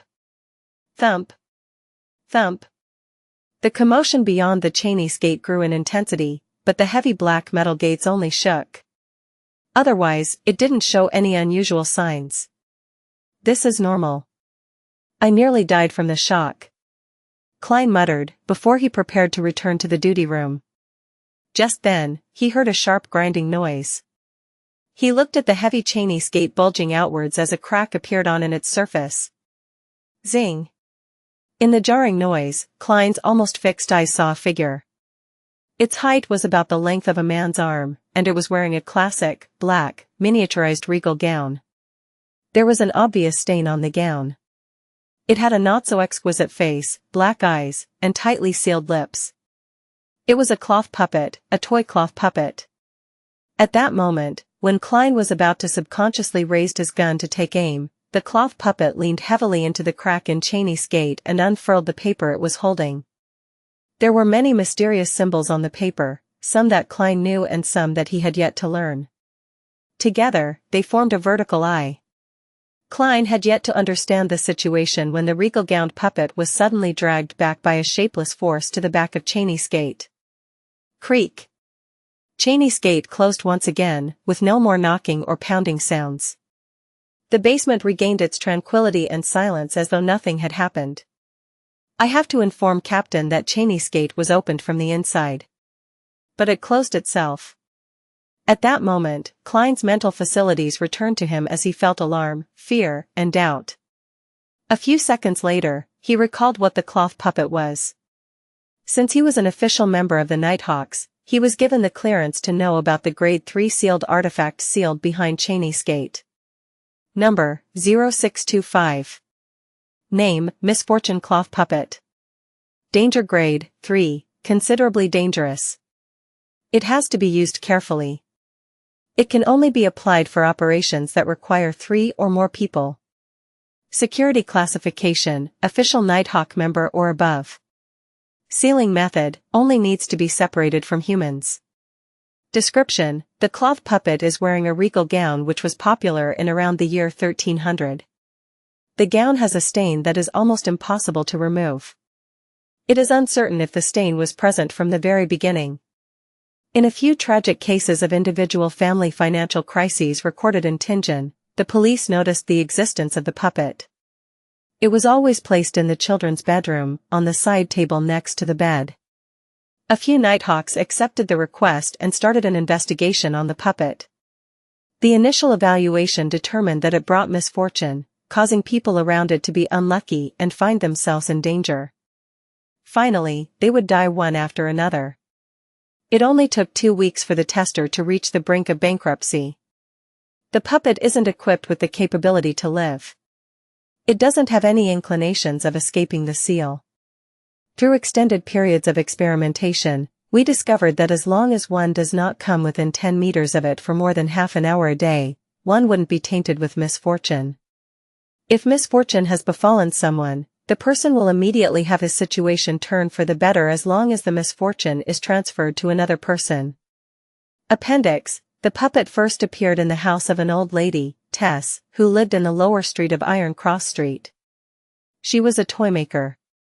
Due to old age and her husband's severe illness, with both her children passing on early, she had no choice but to move to the Iron Cross Street's lower street. This was the last toy she sold. She exchanged the puppet for some poison hemlock and ended her and her husband's lives, having starved for more than 3 days.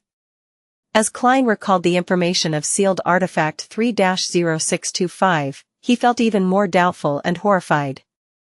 Didn't it say the puppet isn't equipped with the capability to live? Didn't it say that it doesn't have any inclinations of escaping the seal? What did I see just now? What dragged it back in the end? The symbol that was drawn on the paper that it unfurled, what does it mean? That scene earlier was like how a psychotic murderer deals with his victim as the victim slams on the gates heavily and cries for help desperately, only to be dragged back. While these thoughts flooded him, Klein decided not to make any decision on his own. He returned to the duty room and pulled a rope. The rope tightened, the gear spun, and there was suddenly a hurried ringtone that rang on the second floor of the Blackthorn Security Company.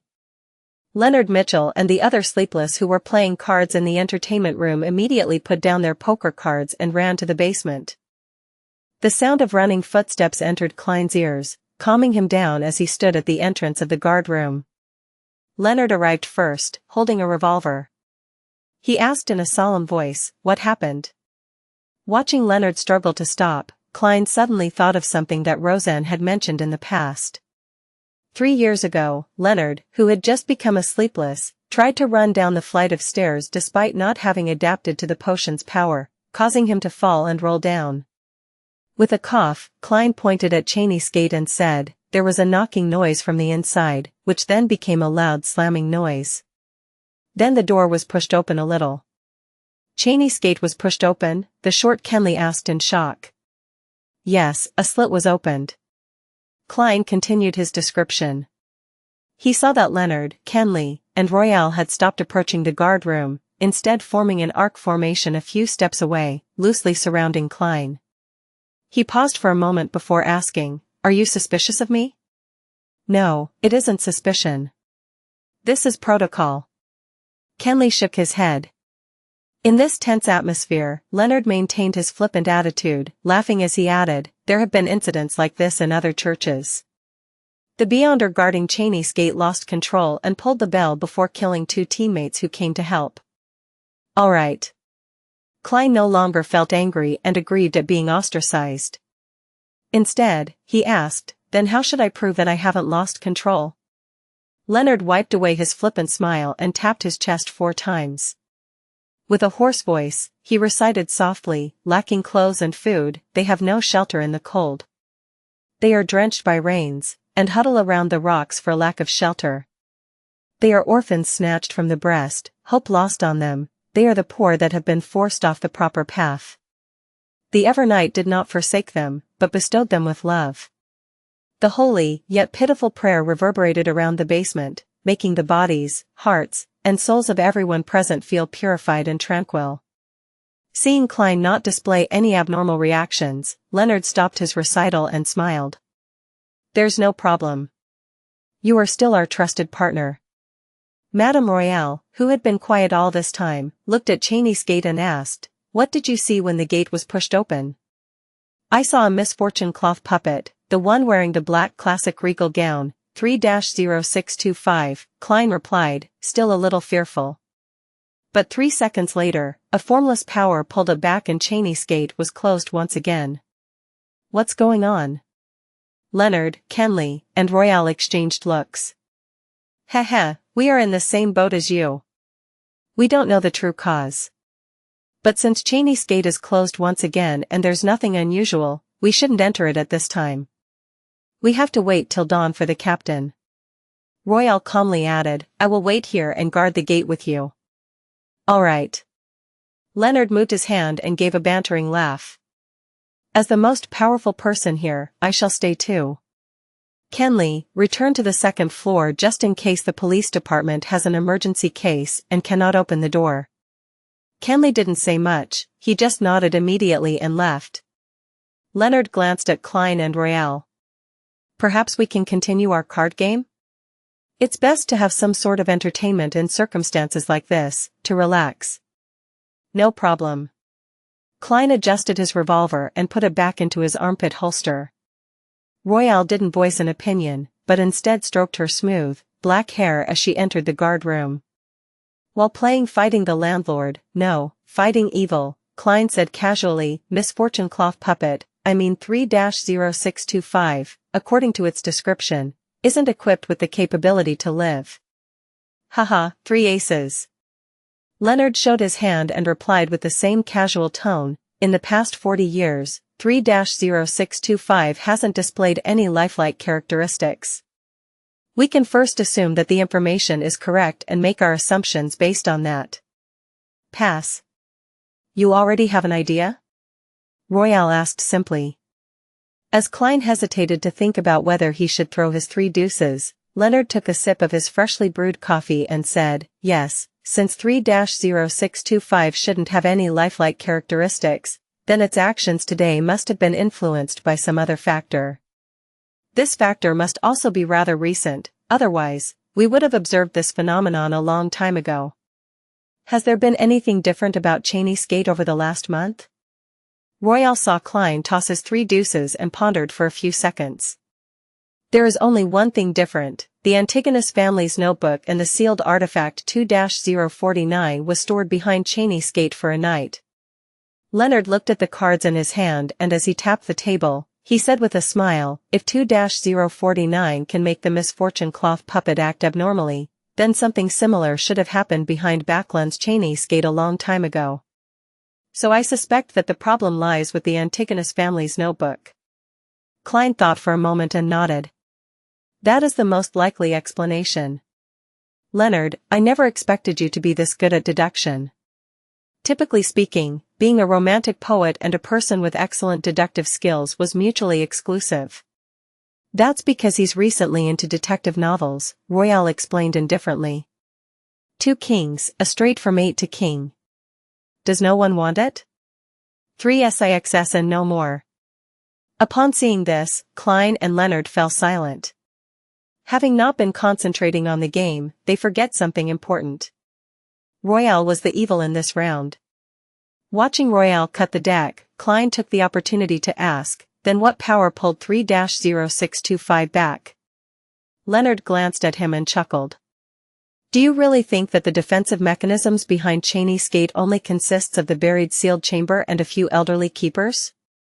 In reality, when the sun sets fully, the keepers would have already left Chea's Gate and returned to St. Selena Cathedral.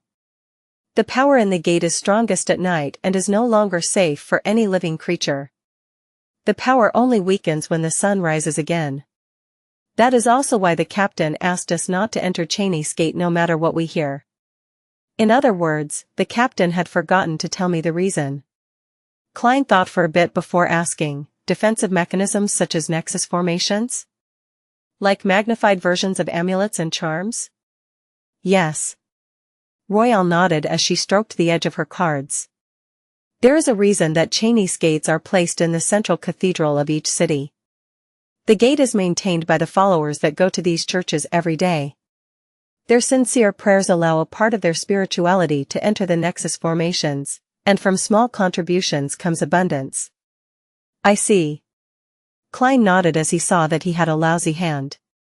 At that moment, Leonard laughed and said, there isn't just one defensive mechanism behind Chea's Gate. St. Selena's ashes are buried inside. She was a high sequence beyonder when she was still alive. The ashes of St. Selena? Ashes of a high sequence beyonder? Sacred ashes? What use do those have? Klein was as puzzled as he was curious. St. Selena was a devotee when the Church of the Evernight Goddess was being established. She was active during the Third Epoch and her deeds were written in many holy scriptures. Thus, St. Selena was a fairly commonly used name among the commoners who believed in the Evernight Goddess. Leonard seemed to read Klein's mind as he continued, rumors suggest that the skeleton or ashes of high sequence beyonders still contain incredible power. Of course, those are just rumors. Klein nodded, focusing his attention on the cards in his hand. There were no unusual incidents in Chea's Gate for the next few hours, but Klein lost exactly 2 solely. It pained his heart, but Leonard, who fully expressed his romantic poetic vibes while playing, lost 4 solely and 5 pence, leaving Royale as the undisputed winner. The sun has just risen, it's my turn. The quiet author, Madame Sikatron entered the guard room at 6. Klein wrote the incident he encountered the previous night into the record book and returned to the Blackthorn Security Company with Leonard and Royale. He felt unusually exhausted, but the midnight poet and sleepless beside him remained energetic. This is the difference between the different sequences. Klein was just about to make his way past the partition and catch up on some sleep at home when he suddenly saw the captain enter. Good morning, Captain. He couldn't help but yawn when he greeted him. Dunn, who was in a black windbreaker, took off his hat and looked at him with his gray eyes. Good morning. You should head back home for some rest. Did anything happen last night? Klein immediately gave a succinct summary of the incident regarding the misfortune cloth puppet and Leonard's deduction. Okay. Dunn didn't give his opinion. He concentrated on making his way to his office. I will send a telegraph to the Holy Cathedral. Klein didn't stay any longer. He slowly walked out of 36 Zutland Street and breathed in the cool morning air. He felt a little more energized, suddenly remembering something he had forgotten all this time. I forgot to tell the captain and the rest about the piece of paper in the misfortune cloth puppet's hands. How could I have forgotten? It was as if some power was influencing me, stopping me from telling this to the other Nighthawks. It has been some time since the Antigonus family's notebook was present at Cheney's gate. The misfortune cloth puppet 3-0625 should have been affected long ago. Why did it only show abnormal behavior last night? Was it because it was the first time I was on shift at Cheney's gate? It used all of its power to show me the picture on the paper?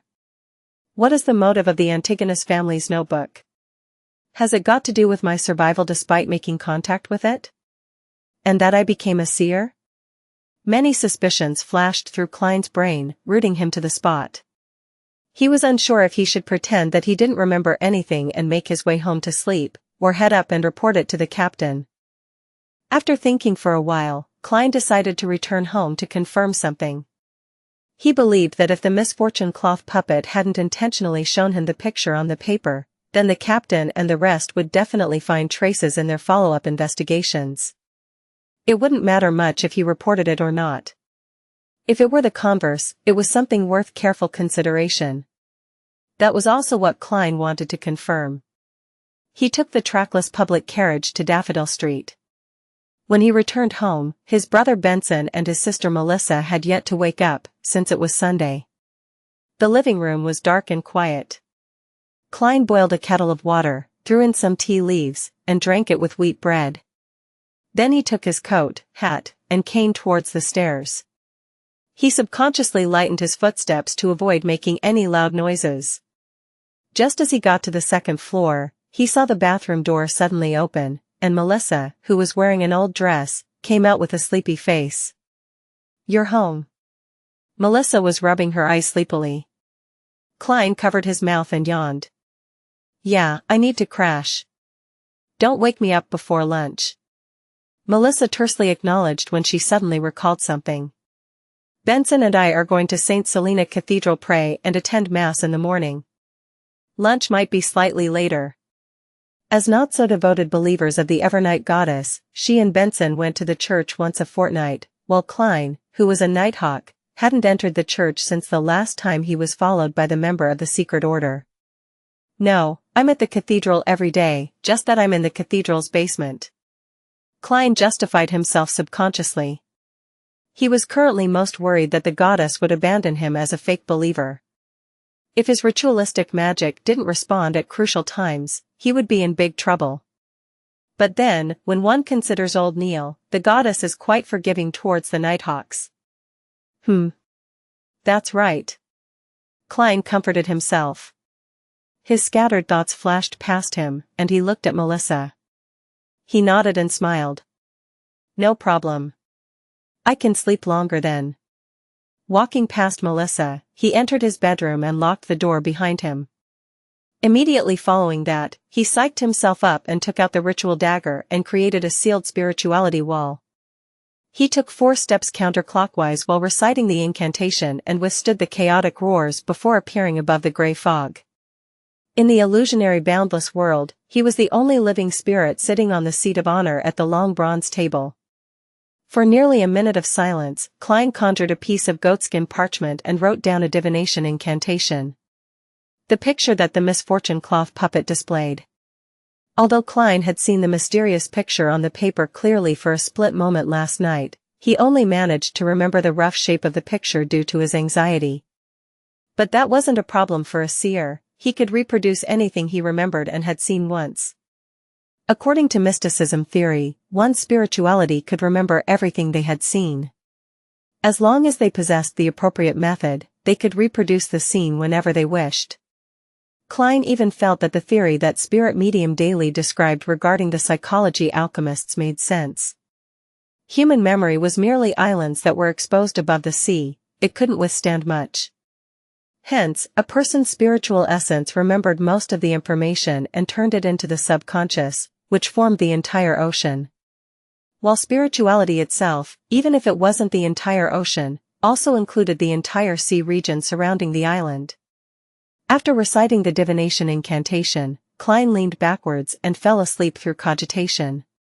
In the blurry, distorted, separated world, he saw Cheney's gate crack open once again as he heard the heavy grinding noises.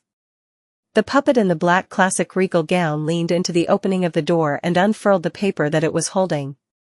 On the piece of paper, there were many mysterious symbols that collectively formed a vertical eye. Klein carefully observed the picture before exiting the dream. Then, with the aid of the uniqueness of the world above the gray fog and the memory that had yet to fade, he expressed the image on the brown parchment. The vertical eye looked up at him, looking both sinister and mysterious. Klein thought and wrote below the eye, "This is key to the treasure that the Antigonus family left behind." Putting down the pen, he untied the silver chain that was wound inside his sleeve. As he held it with his left hand, the topaz pendulum stably hung above the divination statement and the mysterious vertical eye. There weren't any obvious movements. Klein closed his eyes and recited the sentence with his mind cleared. After 7 times, he opened his eyes and saw the topaz spinning in small circles in a clockwise fashion along with the silver chain. That meant affirmation. The vertical eye picture is really key to the treasure that the Antigonus family left behind. Klein nodded in deep thought. He tapped his fingers on the edge of the long bronze table and muttered to himself, "Because of Ray Bieber's death, there are no descendants of the Antigonus family left.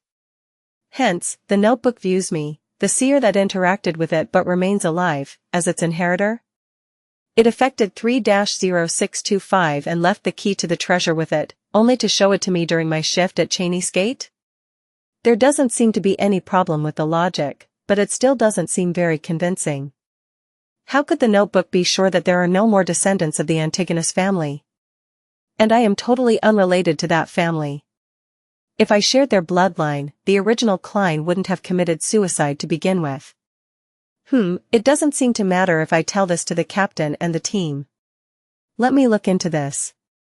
Klein then divined the location of the Antigonus family's treasure. But, unsurprisingly, there was no detailed information. Just like in the letter that Sirius wrote to Mr. Z, Klein could only be certain that the treasure was related to the main peak of the Hornacis mountain range and the ancient nation of the Evernight. After he finished divining all the matters, Klein noticed that the crimson star from which he had previously heard prayers was producing a faint fluctuation again. He used the method of answering prayers and touched the illusory star. He saw the brown-haired young man who wore the unique black tight suit again. The young man was kneeling on the ground, facing the pure crystal ball, still muttering about something. Klein, who had purposely learned some Jotun, finally understood one of the sentences. "Pray. Save. Father and mother." It really is Jotun. Where in the world is Jotun still used? That's an ancient antique that is thousands of years old. What a pity, the mysterious ruler above the giant is totally powerless. I don't have the ability to save them even if I want to. Klein shook his head and sighed. He decided to observe him for a little longer. I'll see what I can do when I master more Jotun vocabulary and can understand what happened to his father and mother. Klein retracted his spirituality, wrapped it around himself, and initiated a descent. When he returned to his bedroom, he dispelled the spirituality wall, changed into old but comfortable clothing, and laid down on the bed to get some sleep. Klein slept all the way till 12:30, which was when Melissa finished preparing lunch and came knocking on the door. After having a fairly sumptuous meal, he saw Melissa bring out her new dress and fishnet hat, looking like she was going out. "Do you still have something this afternoon?" Klein asked, puzzled. Benson was seated on the sofa, knitting his eyebrows at his grammar books. He didn't lift his head but answered on her behalf. "Mrs. Shout from next door told Melissa that there will be a lecture regarding family affairs in the municipal hall in the afternoon. Melissa plans to attend it and learn how to deal with daily household issues." Melissa nodded and said, "I got Selena and Elizabeth to join me." "That's nice. I hope that the lecturer tells you that a family like us needs to hire at least one maidservant," Klein joked. Noticing that Melissa was about to refute him, he immediately added, "We have to invest our limited time into more valuable matters." Melissa was stunned. After a while, she puckered her lips, put on her fishnet hat, and left the house. At 2 p.m, Klein arrived at the Blackthorn Security Company again. Roseanne and Dunn Smith, who happened to be in the reception hall, asked in unison, "Didn't you go home and rest?" Klein smiled. "I was going to go to the divination club, but I kept thinking about what happened last night, so I decided to come over here first. Has there been any reply from the Holy Cathedral? Dunn shot a glance at Roseanne and turned around silently.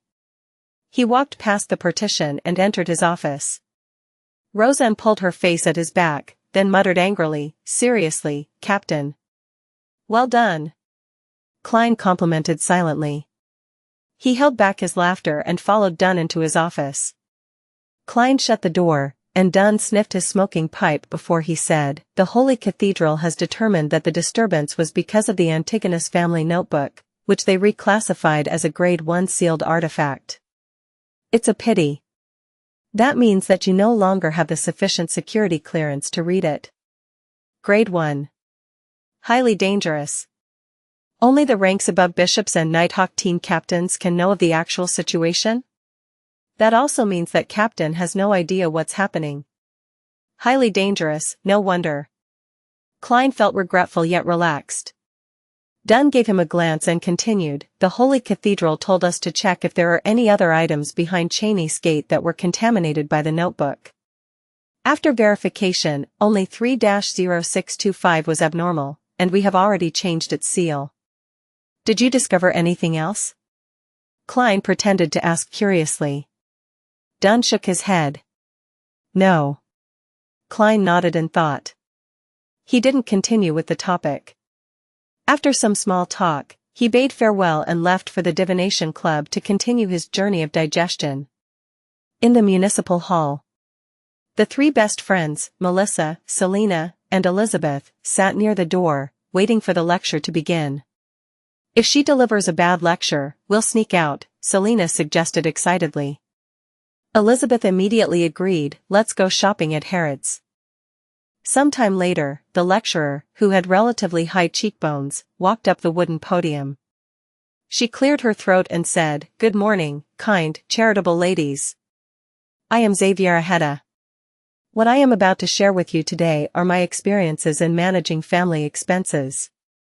There are 3 parts, the first being how a family with an annual income of £100 should balance food, housing, clothing, and employing helpers. The second would be where a family earning £200 yearly should be increasing their expenditure to appear more decent." Melissa listened attentively. She had her brother's annual income at her fingertips. "It's already over £200, she thought, half in relief and half in fear. She was relieved and satisfied with her current life, but was also afraid that this way of life would vanish in the blink of an eye. At this point, the wine-red-haired Selena covered her mouth. She told her 2 friends quietly, "She seems to be a believer of the Lord of Storms. She's wearing a windstorm badge." Melissa looked over and saw Xaviera wearing a badge depicting violent winds and tumultuous waves on her left chest. She quickly explained, "Mrs. Shoud, who told me about this seminar, is also a follower of the Lord of Storms. I don't think it's strange that the speaker is a follower too.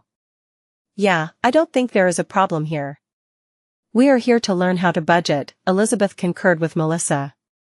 "But other than Melissa, we don't need to, nor do we have the right to govern our family's finances." Selena pouted. Elizabeth rebutted without hesitation, "But we'll get married eventually and form our own families." Selena had been a little afraid of Elizabeth after the incident of the demon mirror divination. She nodded in embarrassment and pretended to listen to the lecture attentively. The lecturer, Xaviera, raised her right hand and said, "The premise of any form of budgeting is to respect the opinion of the man of the household. They are the source of income, the pillar of the family. They face anxiety, stress, troubles, and disorder in society in order to obtain everything for us. Thus, we have to create a serene home, one free from troubles from the outside. This will allow them to relax when they come home, allow their souls to be cleansed, allow them to be more prepared to face the challenges to come. So, as the famous philosopher, sociologist, humanities scholar, and economist Mr. Loomy once said, a woman is the angel of a household." Selena stroked her cheek and traced her dimples as she whispered with a little excitement, "Loomy, the person who said that humans are born free?" Elizabeth hesitated before answering. "Yes, but he is a believer of the Lord of Storms." At this point, the lecturer, Xaviera, continued, Mr. Lumi also informs us that females are innately flawed when it comes to intelligence and logic. In that case, unable to judge for themselves whether they should accept the judgment of father and husband as that of the church. 1.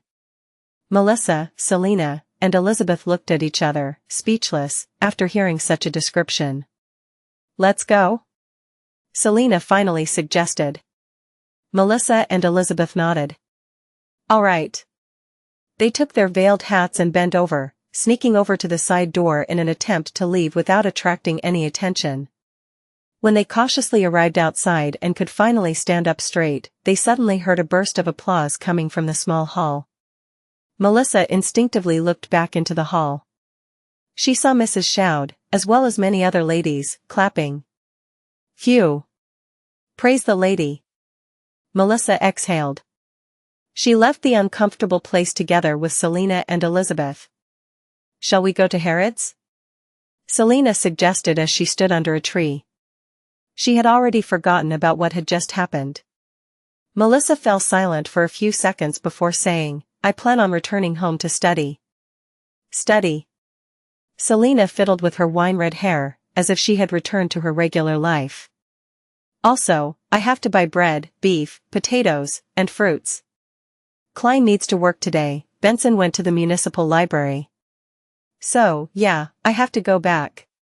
Melissa suddenly realized how much she loved her textbooks, her gears and springs. Selena decided to keep her distance from the unusually weird Melissa. She turned to look at Elizabeth and smiled dutifully. Shall we go to Harrods together? Even though I've spent all my savings, it's still wonderful to window shop.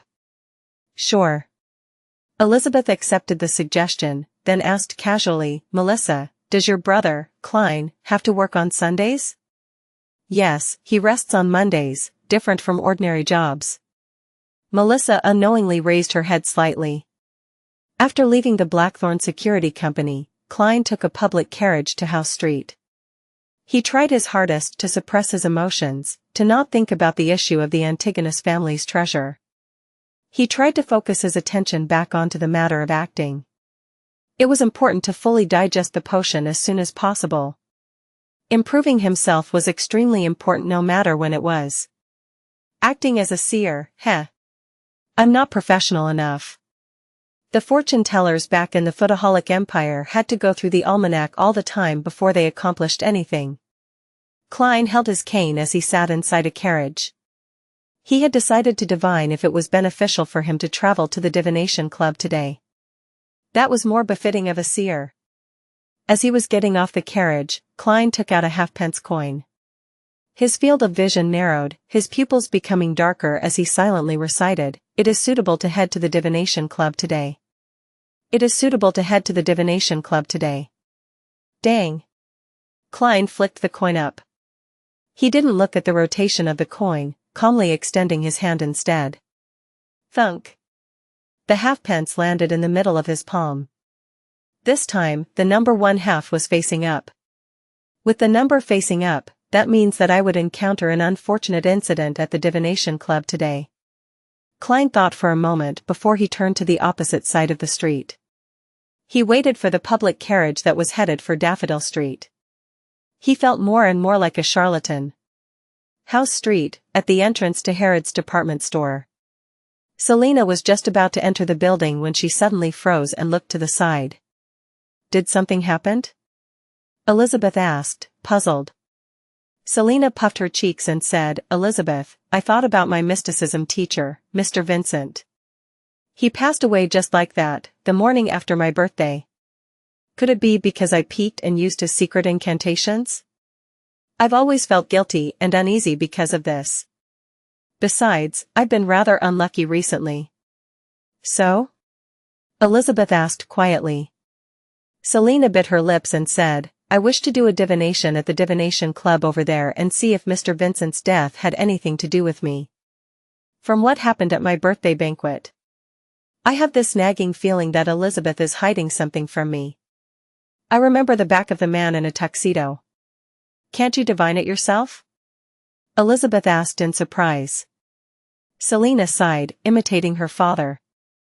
Sigh, I cannot divine it given my current condition. Alright, let's head to the divination club first. Elizabeth agreed to her friend's suggestion. They headed over to the side and made their way to the divination club on the second floor by following the stairs. Hello, good afternoon, Miss Angelica. It's a pleasure meeting you again. Selena gave a lively greeting at the reception area. Angelica smiled and said, You should be able to find me here as long as you come after lunch. Selena exchanged niceties before lamenting Hannes Vincent's death. She then said, I need to have a divination performed. You know the rules of the club. Here is the list of members willing to do it. It's the weekend, so most of our members are here, Angelica explained like clockwork. Selena and Elizabeth huddled their heads together as they scanned the list of names and description together. I used to just ask for my teacher directly. To think that the club would have this many members willing to do divinations compared to last year, Selena said excitedly. Suddenly, she paused for a few seconds and said in puzzlement, Klein Moretti, Klein Moretti? Isn't this name the same as Melissa's brother? Elizabeth froze. She looked repeatedly at the name Klein Moretti and nodded, That's true. Miss Angelica, is this Mr. Klein Moretti around? Selena asked with a sparkle in her eyes. Angelica shook her head. My apologies, Mr. Moretti didn't come to the club today. Alright, we'll find someone else. Selena didn't mind not seeing the person, but she laughed at her friend. I know that this can't be Melissa's brother, but having seen this name, I naturally thought of a newspaper, a headline worthy of the Intis Press. The Intis Press was created by Emperor Roselle, famous for its attention-grabbing headlines. It was one of the most famous newspapers in the northern continent. Elizabeth asked inattentively, What headline? Selena cleared her throat and said, Is it the decay of morals, or a problem with society? History graduate actually ends up doing divinations over the weekends to make a living. Adapted from Emile, or on education. Backland, Empress Borough. Audrey Hall sat on a suspended chair in a windy corner and looked at the flowers that were blooming under the sun. She thought of Furzwall's request. According to Viscount Glaint, there really was a young girl named Xiao Dari Chea being impounded at a temporary prison located in Backland's North Borough.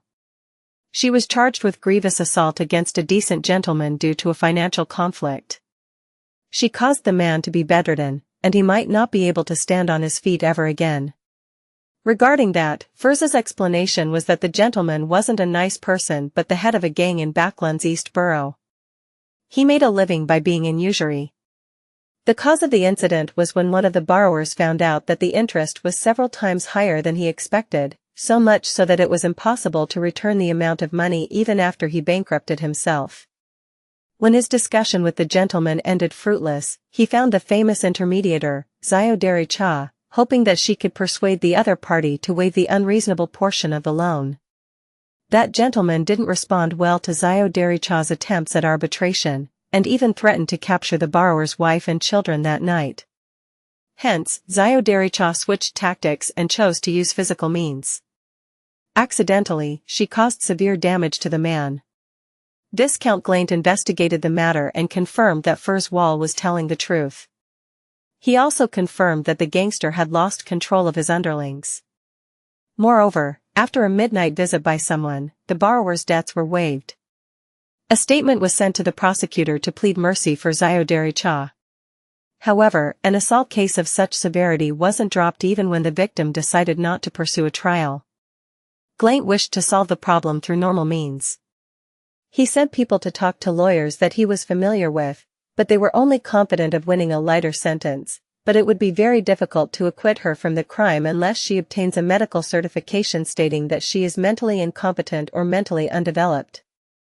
Audrey muttered to herself, leaning in support towards her friend's opinion. To her, it was best to not have any relationship with Furzwall and Xiao Dari Chea. Ever since the Tarot Club, Audrey felt that she was no longer an innocent and naive young lady. Tomorrow night, there will be a dance at Count Wolf's residence. I should tell Glaint then to act according to the lawyer's suggestion. Audrey nodded slightly as she made a decision. In the Loam Kingdom, lawyers were either barristers or solicitors.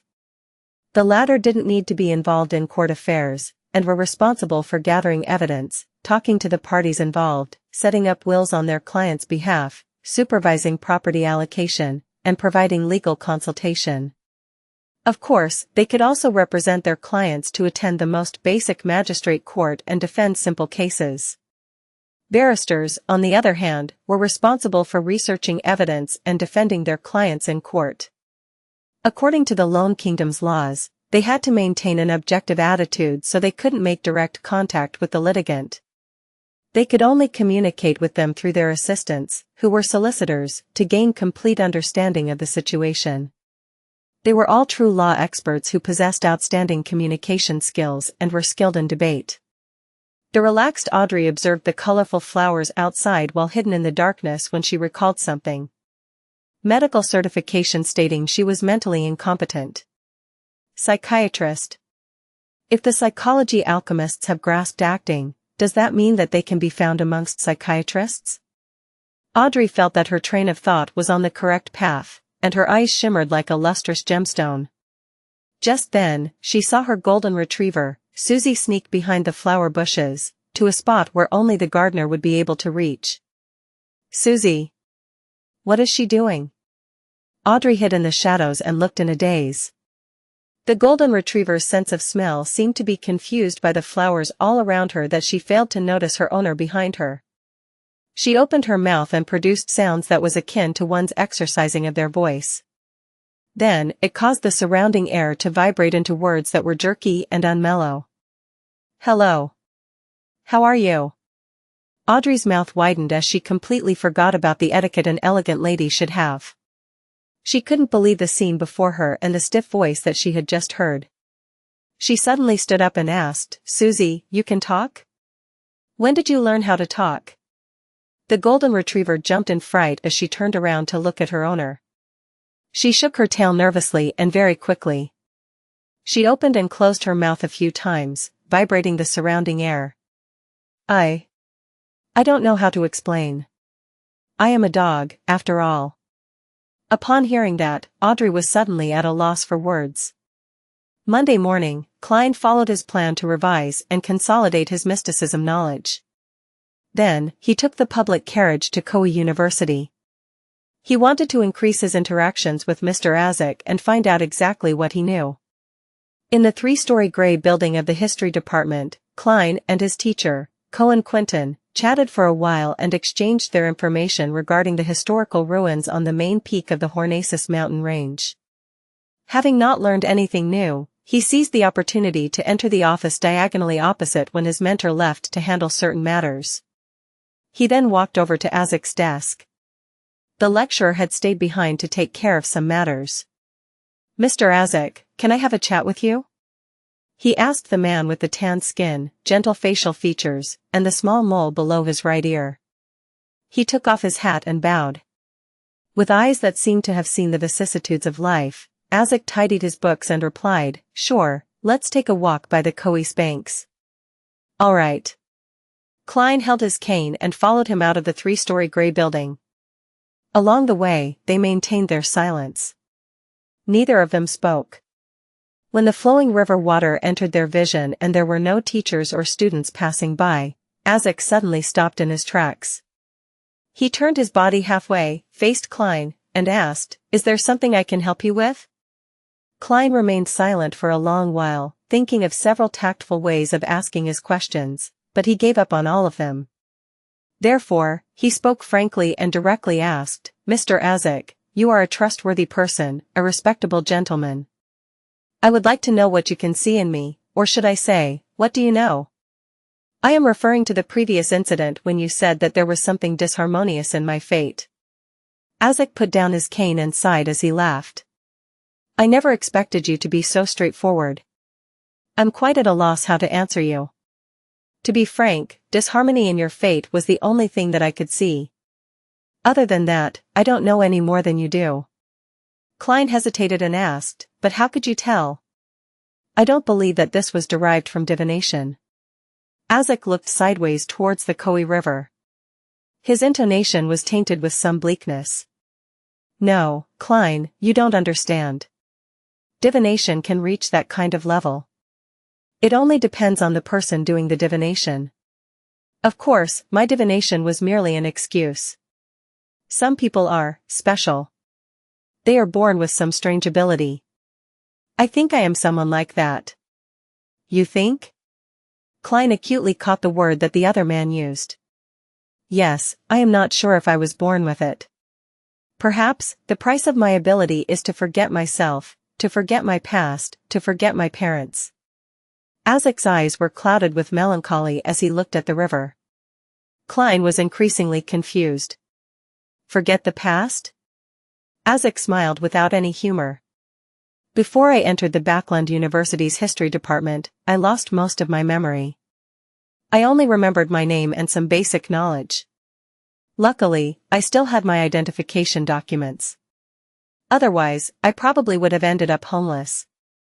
All these years, I've tried to search for my parents using my identification documents, but I never found anything, even though I could see a corner of fate. During my few years in the university, I gradually realized that I possessed some strange but unique powers that go beyond common sense. Klein listened attentively and asked, Mr. Azik, why did you lose your memory? No, I mean, did you find out why you lost your memory? He suspected that Mr. Azik was a member of the life school of thought who had lost his memories, and that he might even be a mid-sequence beyonder that held an above-average position. It was a secret organization that had potion sequences for monster and soothsayer.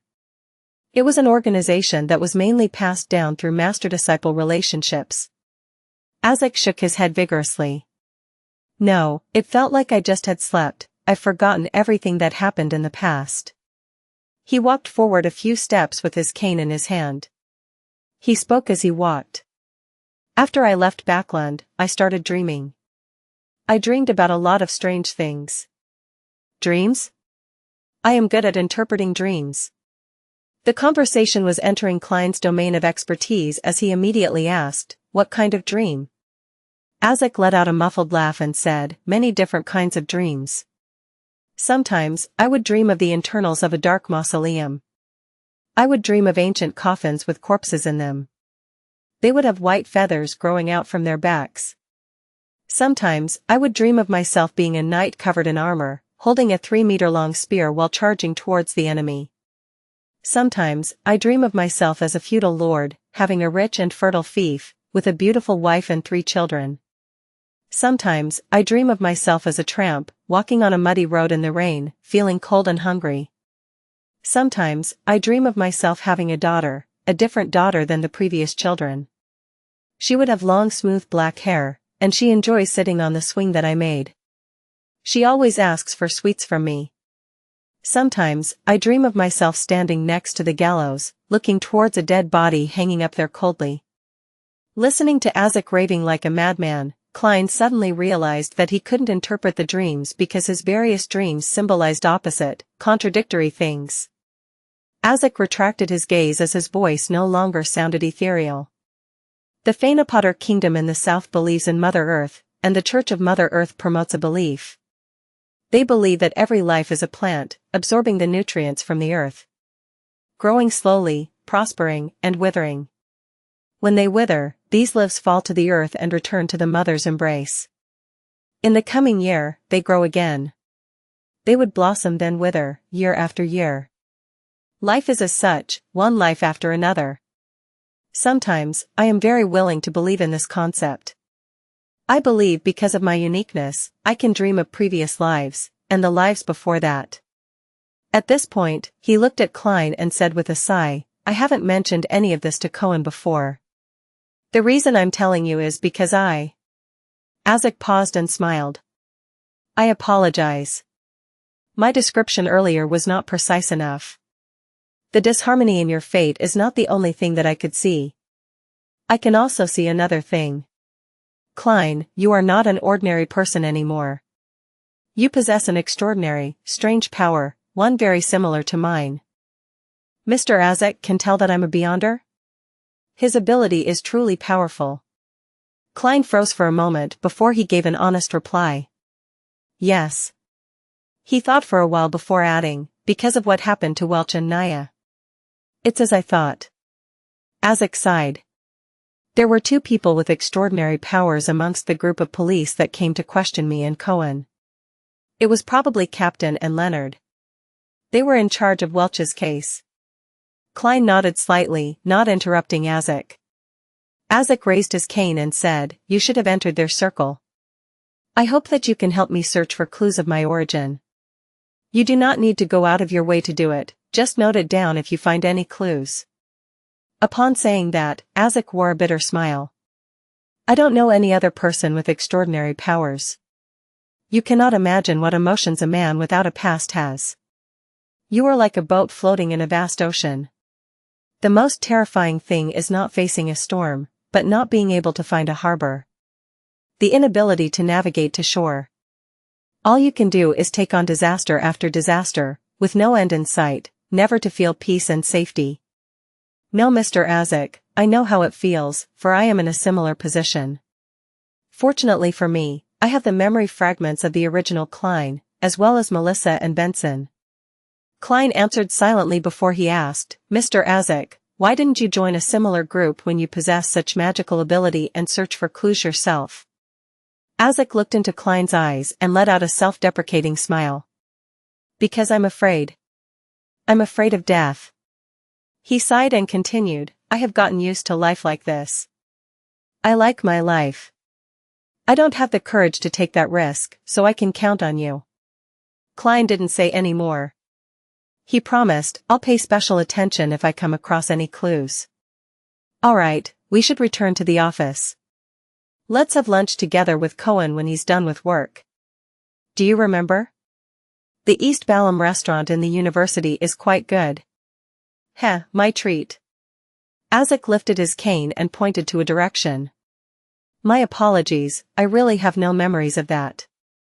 How could the studying original Klein have afforded the East Balham restaurant? Even if Welch was treating, he would still reject going to such an expensive place." Klein pressed on his hat and returned to the third level of the grayish stone building which housed the history department with Azik. A few steps later, Azik suddenly spoke. "I'll be on summer break after I finish settling all my work at the university. You can visit me at my house or write to me."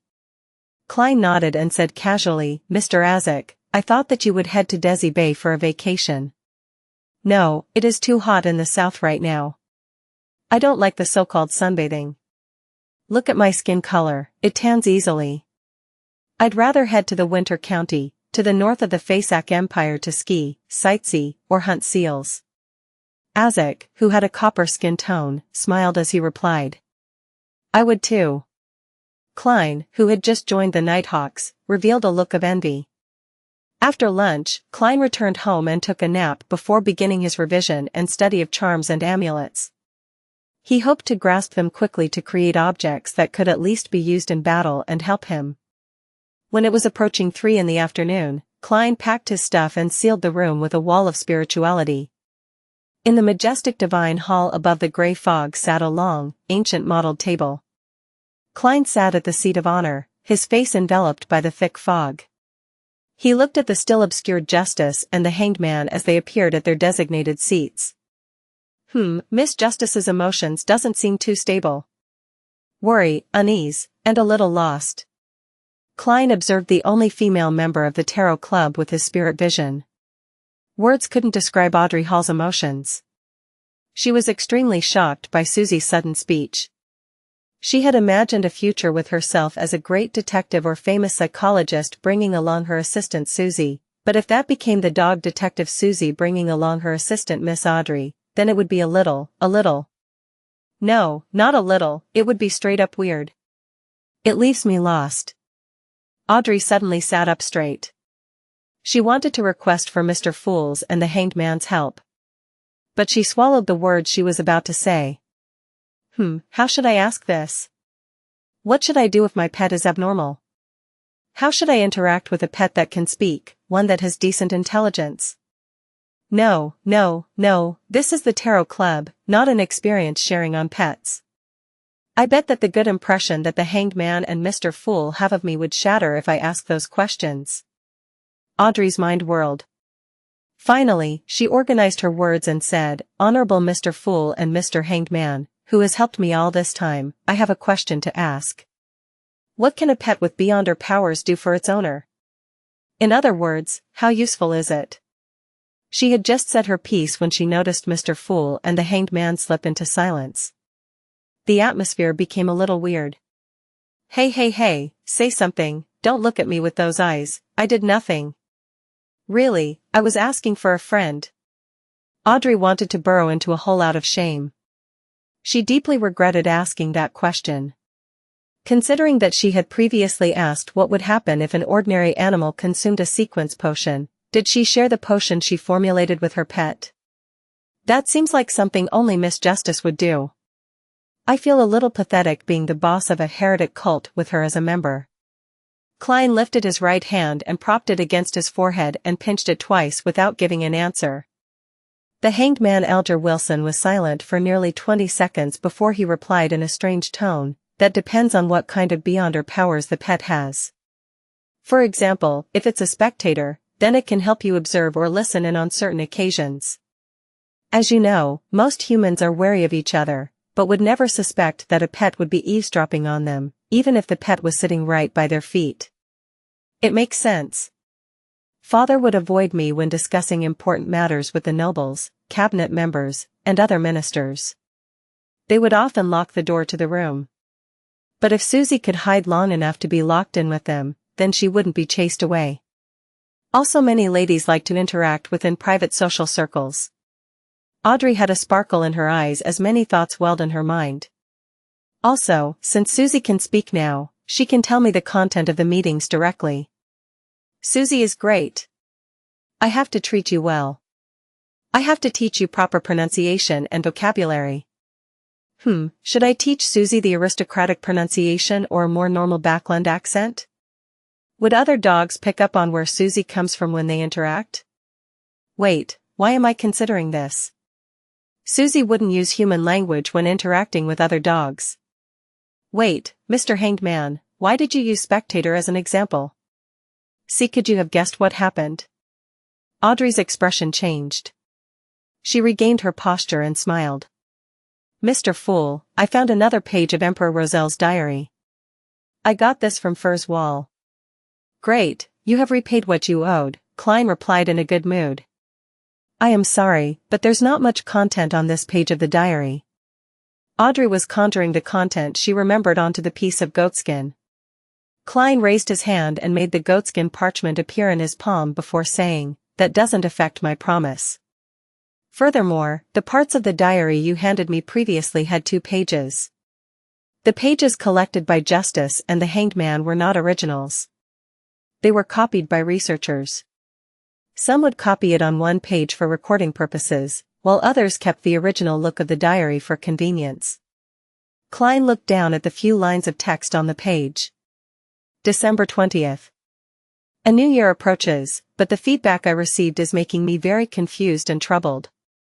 There is no crude oil in this world. There's no crude oil to be found. 114 The standards of a member plus, turn off reset. No crude oil? It couldn't be found for some reason, or there really wasn't any available? From the period Emperor Roselle was assassinated till this day, about 150 years have passed, and there are still no traces of crude oil. Klein's pupils constricted as his hand quivered while holding the diary. No crude oil not only meant that the future of the internal combustion engine became uncertain, it would also lead to a state of stagnation in the chemical industry. In other words, Earth's modern industrial age would never transpire here. In short, the development of this world was uncertain to Klein. Although he couldn't invent things, he had assumed that he was still at an advantage because he knew a bit of everything and could foresee the direction of technological development. When he saved enough money, he could make a risky investment on an industry that he thought showed promise. Furthermore, he wouldn't put all his eggs in one basket. Klein thought that it was only a matter of time until he could own enormous wealth. By then, he would hire the so-called white gloves as representatives to establish international charity foundations. On the surface, they would provide relief to the poor. In reality, they would actually be establishing and funding a revolt, in order to fight against the higher strata of society and enhance the living standards of the people in the lower class. If he were to find a method of returning to Earth, he would segregate his property. A third to Benson, a third to Melissa, and a third for his foundation. However, it was a pity that his perfect vision of the future was instantly half-shattered. Luckily, there's still electricity and magnetism in this world. The telegram is a successful example. I should mainly invest in this in the future. Klein settled down and read down row by row. December 21st. I'm no longer thinking about crude oil anymore. Upgrading my sequence level is what matters. December 22nd. The filthy environment in Rishuburo is unacceptable. If I hadn't visited incognito, I might have never known that it still looks the same as when I was young. I want to gather all my ministers and formulate a capital sewer and public toilet enhancement plan. I have to rectify the people's bad habits. Let them boil hot water for consumption, wash their hands and faces frequently, don't litter, don't pee and poop anywhere, use condoms if possible. Haha, I thought of what to name this campaign, the Patriotic Health Campaign. Hence, the invention of the condom has to be brought forward. There's also masks, paper cups, and others. Yes, even the most primitive version would do. Give it a try. I have to thank this world for they still have rubber trees. December 23rd. Perhaps I should consider that suggestion. Keep a back door for myself outside of the Church of the God of Craftsmanship. For example, I could join that ancient and mysterious organization which influences the world from the shadows? Klein then suddenly realized that there was nothing else at the bottom. His emotions were indescribable. Emperor Roselle, what was the name of the ancient and mysterious organization that was influencing the world from the shadows? Do I know it? How could you stop here? Why didn't you write more? It's just like when I used to read novels. When I read till the end and realized that the author ended up dropping the novel. And Patriotic Health Campaign? The Emperor sure knows how to have fun. The contents of the diary should have been written after he became the consul of the Intus Republic. He might already have called himself the Emperor Caesar. I have to read some books when I get back and flip through some historical texts of other countries. I have to see which year the capital sewer and public toilet enhancement plan took place. After his nearly 20 seconds of silence, Klein reined back his thoughts and let the diary in his hands vanish into thin air. You can start your discussion now. Audrey let out a breath of relief and adjusted her state to become a spectator. She smiled faintly and said, I'd like to know if there are any sequence potion named Tribunal, or a kind of beyonder that can go through wooden doors or make locks ineffective. I know about this. Enveloped in the grayish-white fog, Klein was going to reply, but the hanged man answered first. I need you to help me investigate something in return for the answer. What is it? Audrey asked with interest as well as with puzzlement. Alger glanced towards the fool and said, I'd like to know if the king has the intention of taking revenge on the Fasak Empire and launching a new war on the east coast of Balam within this year or before June of next year.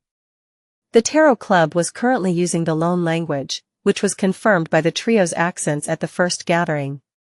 Hence, Alger knew that Miss Justice was a noble in the Lone Kingdom while he also believed that Miss Justice knew that he was alone. As for the fool, Alger believed that his behavior as alone was merely a disguise that would ease the discussion. Ever since the ritualistic magic, Alger started using him to address the fool politely. Audrey recalled everything that she heard from various social events. She nodded confidently and said, no problem, but I would need sufficient time to be certain. I can wait. Alger smiled and said, with Mr. Fool as a witness, I believe you wouldn't go back on your promise. Audrey looked towards the quiet yet mysterious fool engulfed in grey fog as the corner of her mouth curved upwards. But I think the value of this information is worth more than both questions put together.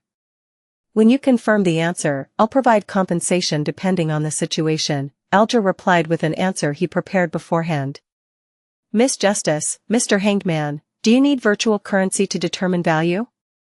Klein smiled and leaned backwards while he looked at the two people before him. Audrey relaxed and cheered for herself in her mind. Well done. Audrey, you learned how to negotiate. She was so excited that she nearly broke out of her spectator state. She quickly thought of something and asked, "Oh right, Mr. Hanged Man, did you receive the 1,000 pounds? I'm sorry, I'm still sailing. I have yet to return to land." Alger wasn't willing to bring it up. He answered her original question. The beyonder that can go through wooden doors and foil locks would probably be Sequence 9 apprentice. The secret organization, Theosophy Order, has its formula. However, don't ignore the possibility that it was obtained through other channels, such as an ancient tomb of the Fourth Epoch. The Theosophy Order, the secret organization that has countless ties with the Demonist sect. Klein rubbed his chin with his finger leisurely. Seeing that Mr. Fool didn't refute what was said, Audrey couldn't help but sigh. If I had found the formula for apprentice before, I might not have opted for spectator. The performance was simply outstanding. Alger didn't bother with Miss Justice's remark but continued his explanation. There is also a sequence potion that is entitled Arbiter. I think you should be familiar with it, because it is the sequence pathway that the Augustus and Fainapotter Kingdom's Castilla family has. Of course, the low sequence formulas were used as rewards in ancient times. Some nobles might have received it before. The Augustus family was a royal family of the Lone Kingdom while the Castilla family was a royal family in the Fainapotter Kingdom. It turns out that the Augustus family are all arbiters. Audrey was enlightened and felt that it cleared up her suspicion. She sighed and thought, it's no wonder I've always gone along with their arrangements, always uncomfortable, always willing to admit defeat, like I'm never myself when I'm before them. I thought it was because I was timid. The Arbiter has a convincing charm and considerable authority, as well as outstanding combat ability that can deal with the unexpected. Alger described the situation simply. Audrey nodded slowly and leaned backwards. She then spoke elegantly, I have no more questions. Alger thought and looked towards the seat of honor at the long bronze table. Honorable Mr. Fool, I'd like to ask if the true Creator's holy residence that the Aurora Order advocates is the legendary Forsaken Land of the Gods? Forsaken Land of the Gods? I have only seen that term once in Roselle's diary. It might be in the secret dockets of the Nighthawks, but it isn't something I can know of currently. How do you want me to answer? Klein nearly twitched the corner of his lips. He considered it for a while, then he replied in a calm tone, this is not something you should know now. Alger felt his heart tighten, and he immediately lowered his head and replied, please forgive me for overstepping my boundaries. Audrey wanted to ask about the Forsaken Land of the Gods, but she also gave up the thought when she heard that. In the lofty divine hall above the grey fog, silence suddenly filled the air. At that moment, Audrey felt that she should say something. Mr. Fool, and I'm saying if, I have the opportunity to join another organization, such as the Psychology Alchemists, is it permitted? Klein maintained his posture of leaning backward as he said with a chuckle, that is no problem. My requirement is that the existence of the Tarot Club is not to be exposed. If you become a member of another organization, the materials and information you can use for exchange will also increase. After saying that, he suddenly recalled that he was also a member of another organization. He was a real Nighthawk while the Hanged Man was most likely related to the Church of the Lord of Storms. Would my Tarot Club be the so-called Rebels Alliance? Traitor Gathering? Klein was drowned in deep thoughts. I understand now. Audrey was excited, but she immediately thought of a question, Mr. Fool, if I found a suitable gentleman or lady for this gathering, could I guide them to join? How do I do that? Alger thought and asked, Mr. Fool, what is the requirement to be a member of this gathering? How do we determine? Ambitious, ethical, cultured, disciplined. 4 words popped into Klein's head instantly. He maintained his silence for a few seconds and only spoke when Justice and Hanged Man appeared a little uneasy. You can inform me here of people who you find suitable. I will decide if they will join us. Before that, you can't give any hint that would cause the secret of the Tarot Club's existence to be exposed. You must remember, to non-gathering members. Klein paused and said in a heavy voice, you must not speak my name without my permission. You must not speak my name without my permission. Several minutes after the gathering ended, Audrey and Alger, who had returned to their bedroom and ship respectively, could still hear the words of the fool reverberating in their ears. Their impression of the mysterious and powerful Mr. Fool was normally relaxed, calm, and unfathomable. It was rare that he would adopt such a stern, supercilious attitude. Because of that, they were exceptionally alarmed. They submitted to his wishes sincerely. They were no strangers to words like that, but these instructions were normally recorded within the Revelation of Evernight or the Book of Storms. In the west borough of Tingen City, on Daffodil Street. Klein pulled open the curtains and allowed the golden sunlight to pour into his bedroom. He had inspected the star that previously sent out a prayer after Justice and the hanged man left, but didn't obtain any information this time round. Since the Crimson Star had the ability to store prayers, akin to sending offline messages, Klein believed that the youth who spoke Jotun hadn't prayed again from the last 2 times he entered the world above the giant. This made him suspect that there was no hope left for the youth's parents, and that the young man had chosen to give up. With his back facing the sunlight, Klein walked to the edge of his bed and lay down. He didn't want to move. He knew that he shouldn't waste any time and head to the divination club and continue the process of digesting the potion, but he didn't want to move. He laid silently on his bed, enjoying his rare break. He had a full schedule from Tuesday to Friday, mysticism lessons and practicals in the mornings, shooting and combat training in the afternoons. He was mentally exhausted by the time evening came around. There was no change in his morning routine on Saturday, but he had to guard Cheney's gate in the afternoon. He would have stayed underground until the dawn of Sunday. Sunday morning was time for Klein to catch up on sleep. In the afternoon, circumstances would determine if he went to the divination club. On Monday morning, he had just returned from Koei University in the morning and had the tarot gathering in the afternoon. He also had to think about the issue of acting as a seer. In other words, he had been busy the entire week, with no time to rest. Thus, all Klein wanted to do was laze around, lying on his bed like a loser, not doing anything except daydreaming. No, how can a boss of a cult be so worthless? If Miss Justice and Mr. Hanged Man caught wind of this, their impression of me would shatter. Klein buried his face into his blanket and motivated himself. I have the formula for the clown potion, all I need to do now is fully digest the seer potion. I have the formula to the clown potion, all I need to do now is fully digest the seer potion. He muttered to himself and then propped himself up. Klein took a bronze coin from his pocket and quickly divined if it was suitable for him to head to the club today and got a definitive response. 5, 4, 3, 2, 1. After the countdown, he forced himself to stand up straight and walked over to the clothes rack before picking out his suit and hat. In the meeting room of the Divination Club on House Street, Klein sat down in a shaded corner and sipped on his side black tea as he read the Tingen City Honest paper. There weren't many members around him, just 6 or 7.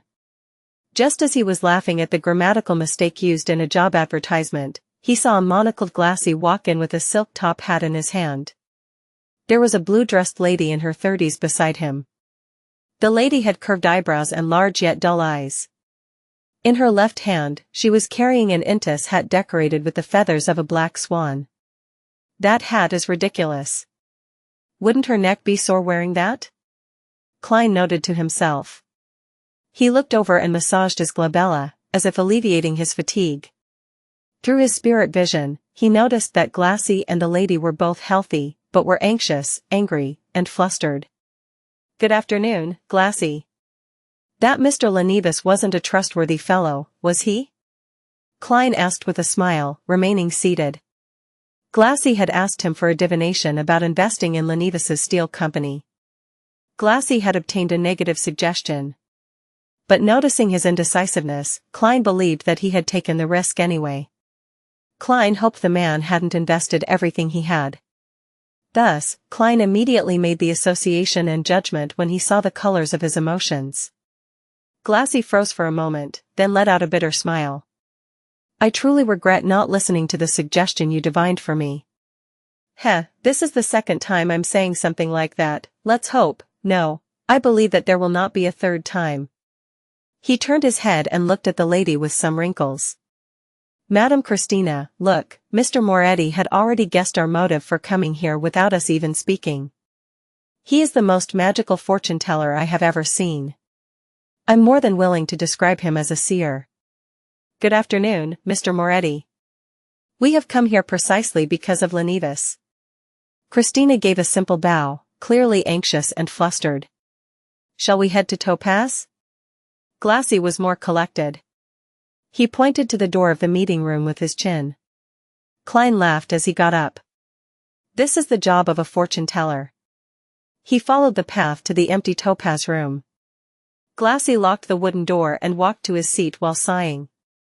Lanevus has gone missing.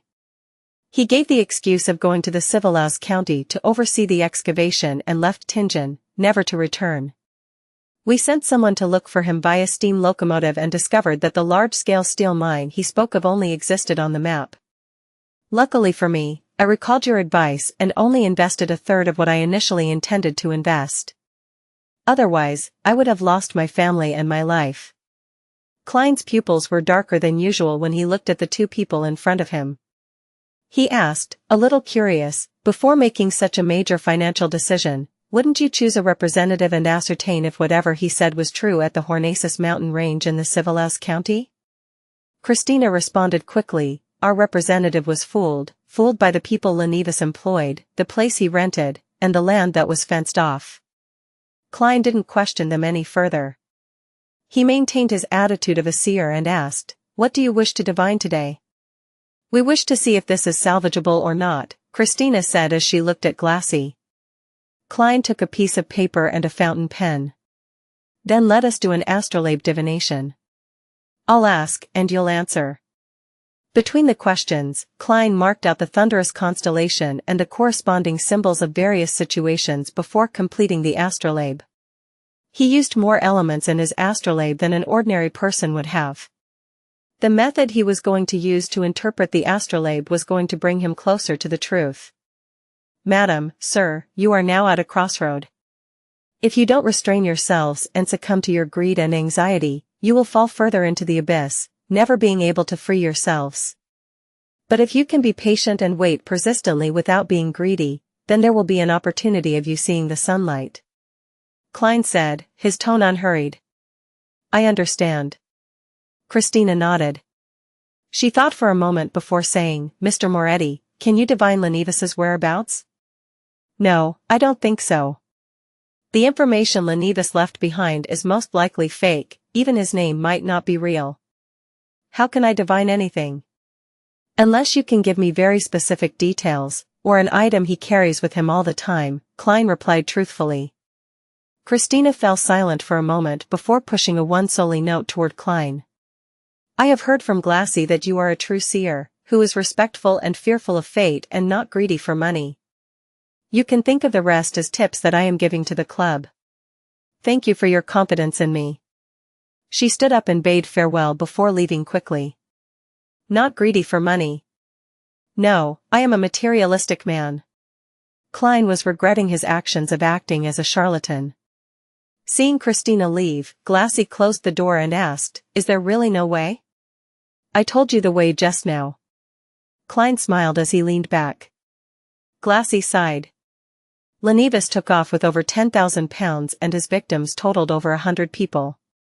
Luckily for me, I only lost 50 pounds. Those were my savings, and I have no debt. But Miss Christina invested 150 pounds. To her, this is not a sum that she can bear easily. Have you called the police?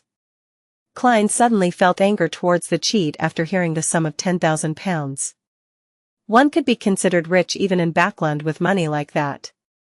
I don't know if the police would enlist the help of the Nighthawks, mandated punishers, or machinery hive mind for a simple case like this. Klein thought, a little distracted. Glassy nodded and said, we've already made a police report. The police are paying a lot of attention to this case. After much discussion, we're willing to take out a portion of the money we would get back as a reward. One can get 10 pounds as a reward if they manage to provide clues about Lanevus's whereabouts. If you can give a precise location and help the police catch Lanevus, you can get a reward of 100 pounds. 10 pounds for a clue? £100 for catching Lanevus? Klein's eyes nearly sparkled after he heard that. His breathing became heavy. He happened to be worrying about how he was going to pay the detective in the future. He could barely afford the second phase of the payment with the extra salary of £3 he received this week, but if the private investigator managed to complete his mission within the next week, then he wouldn't have enough to pay off whatever he promised to pay. He would be lacking a few solely, provided that he wouldn't need to spend his savings elsewhere this week. Perhaps the police will have some items belonging to Lanevus. But they won't be very useful if he's already left Tingen. Klein felt a mixture of excitement and disappointment. In the next hour and a half, Klein got another 2 customers due to Angelica's recommendation. One was a divination for a 1-year-old toddler. Klein immediately drew the corresponding birth astrolabe and explained it, much to the satisfaction of his customer. The other was searching for an item. Klein used tarot reading, coupled with dream divination, to give him a general area. This made his customer very shocked, for he had never seen a fortune teller that could give him such accurate information. Perhaps I could obtain enough funds just by doing divinations for others. Klein, who had received some tips, put on his hat, held his cane, and walked toward the exit of the club. At this moment, he saw Christina enter the club once again with a young girl wearing a sun hat beside her. Christina saw Klein and immediately approached him. She asked softly, "Mr. Moretti, you said that you could try divining Lanevus's whereabouts if there was something belonging to him?" "That is correct." Klein nodded. Christina heaved a sigh of relief and asked in a serious tone, "Then is his child something that belongs to him?" "Huh?" Klein was momentarily a little lost. Christina didn't notice the seer's blank look. She took a peek at Angelica over at the reception desk, lowered her voice, and said, "I mean Lanevus's child." She extended her hand to point at the young lady with the sun hat and said, "This is my niece, Megos. Her mother is my elder sister. I'm very sorry and regretful that I thought Lanevus was an outstanding young man back then, and I introduced Megos to Lanevus, who was single. Then they became lovers. Megos' parents were happy with Lanevus at first too. They planned to pour all their savings into the steel company after they got engaged. Luckily, before that happened, Lanevus ran away. Their family didn't encounter any life-threatening losses. Unfortunately, my sister and brother-in-law have to explain to their relatives and friends why the engagement ceremony will be cancelled, and they have to worry about the child that Megos is bearing. We believe in the god of steam and machinery, we are not believers of Lord of Storms. We don't believe in chastity before marriage. We don't blame Megos, and even pity her. However, the existence of the child does make things difficult, especially since he has such a father. He took advantage of people both financially and sexually." Klein looked towards Megos, who was standing quietly next to her. He then realized that the lady was quite a beauty. She had a bright forehead, long blonde hair, and a pair of big eyes just like Christina's. She looked depressed yet calm, and her lips were tightly pursed together. What an infuriating swindler, and he even got away successfully. Klein cursed at Lanevus and said after some thought, "If it was a child that is already born, I do have a way to divine Lanevus's whereabouts using the child as an aid. But unfortunately, this would require us to wait a few months." Yes, this might be a reflection of the divination result earlier. Be patient and wait persistent without being greedy, then there will be an opportunity of seeing the sunlight. A few months. Christina mumbled to herself as she shook her head. No, after such a long period of time, even if we find Lanevus, we wouldn't be able to get back our money. She looked sideways at Megos. Her voice lowered unconsciously as she asked, "Do you have anything that Lanevus carried around before?" "No," Megos answered clearly yet gently. "Would the ring he gave me count?" "It must be something that he carried for a very long time." Klein shook his head. Christina remained silent for a while and looked at Megos when she said, "You have to make a decision. I think keeping this child would make your future tough and thorny. Are you going to tell him that his father was a swindler and took away many people's money, including his mother's? Time to head to the clinic, to the hospital. Plus, this could help us to find Lanevus, to get what we lost. Hey, isn't such divination a little hardcore? It was not Klein's place to involve himself in the family matters of others. So, he could only wait patiently by the side as he lampooned inwardly from time to time. Magos lowered her head and looked down. She didn't speak for quite a while. Then, she touched her stomach and revealed a gentle smile. He is different from his father. He will be a considerate and likable child. He will kick me lightly every day, telling me his mood. He will even hum a song, whistle, and use music to help me sleep. Klein heard and suddenly felt something amiss. The former part of what Magos said seemed to be normal, but the latter part was like the ravings of a madwoman. Did she have a mental problem due to the incident? Klein raised his right hand to his glabella. He pretended to massage it to ease his weariness. Just then, Magos suddenly turned around and walked towards the door, leaving only one sentence. Maybe his father will come back in secret after he is born, keeping a part of the money for his child. Klein never expected she would respond like that, and he was momentarily taken aback that he forgot to activate his spirit vision. Then, he watched helplessly as Magos left the club and walked down the stairs. Christina let out a sigh and said, "Sorry, Mr. Moretti. Sorry to bother you, we will look for one of Lanevus's personal items that he carried with him all the time." Klein nodded indiscernibly. He watched her walk downstairs and sighed as he shook his head. The next morning, Klein entered Blackthorn Security Company, greeted Roseanne, and asked, "Where's today's newspaper?" The sweet brown-haired girl Roseanne sized him up and said, puzzled, "Klein, you're so weird." "Why?" Klein asked in reply, smiling. Roseanne rolled her eyes and said, "You always read the newspapers during noon break because you have mysticism lessons in the morning. Old Neil is already waiting for you in the armory. I found out earlier that there would be a case offering a reward, so I want to read the newspaper to memorize the criminal's appearance. Perhaps I might one day come across the person?" Klein explained with a smile. "Is that so?" Roseanne picked up the day's newspapers and started flipping through them out of curiosity. Wanted. Lanevus, right? Klein immediately answered, "Yes." "Yes. Wicked swindler. He stole about 10,000 pounds. Roseanne read carefully for nearly 20 seconds before cursing suddenly in rage. Klein shared the same feeling. "It's really ridiculous. Even I want to apply to take over the case." Roseanne continued to read and shook her head regretfully. The case doesn't seem to involve supernatural factors. Even if it did, it would be passed to mandated punishers under the Lord of Storms. Klein didn't quite understand what Roseanne meant, but after he took the newspaper and read it, he sighed. Yeah, there were so many people cheated. There must be believers from all three major churches, and Lanevus's steelwork company was said to be located in the south.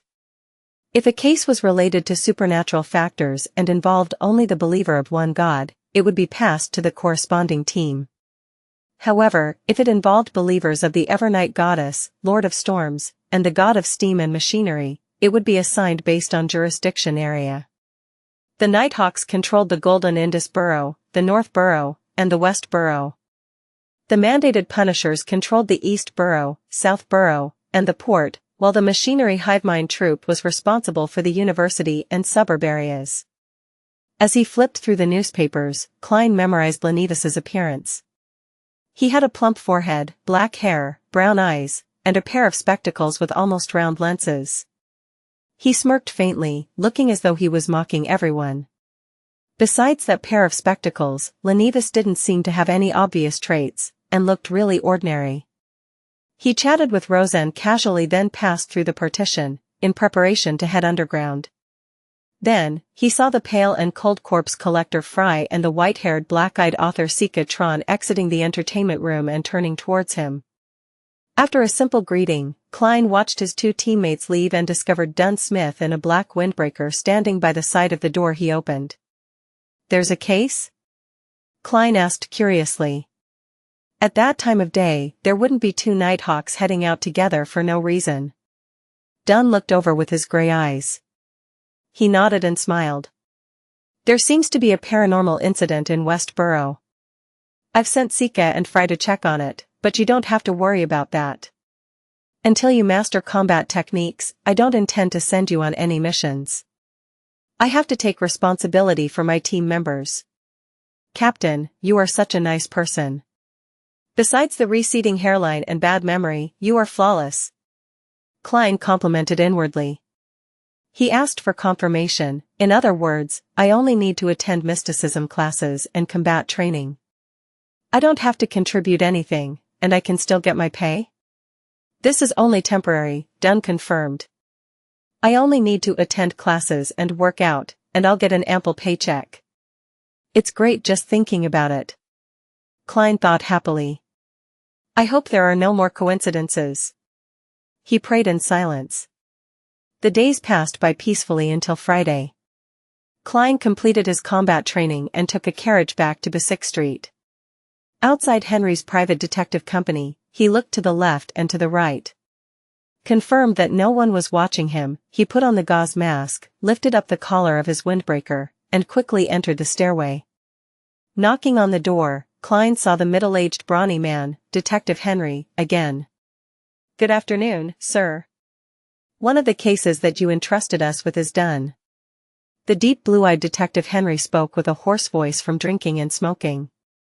Klein intentionally lowered his voice and said, Is it the information of the man that appeared at the Evil Dragon bar? The man that bought the Spectator Potion's supplementary ingredients? Yes. Henry waved his smoking pipe. Then, he didn't say anything but look at Klein with a smile. Klein understood what the man meant, and he took out 4 one-pound notes and handed it over. This is the second payment. He paused and added, Write me a receipt. His private stash of money had been reduced to less than £1. No problem. Henry coughed. He checked the anti-counterfeiting marks on the notes as he instructed his staff to bring over pen and paper. Then, he beckoned to Klein for him to have a seat while he quickly wrote a receipt and stamped a seal on the bottom. After completing everything, Henry took a puff at his pipe and said, According to your description, my assistant and I waited at the Evil Dragon bar for 3 days before finally meeting that man. He's quite an alert gentleman, and is good at observation. Thankfully, we're experienced. His name is Daxter Guderian, a doctor of the Greenhill Mental Asylum. Daxter Guderian, a doctor of the Greenhill Mental Asylum.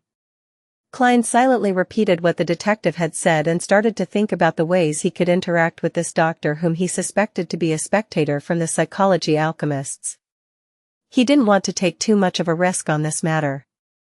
He didn't want the Nighthawks to discover that he was problematic.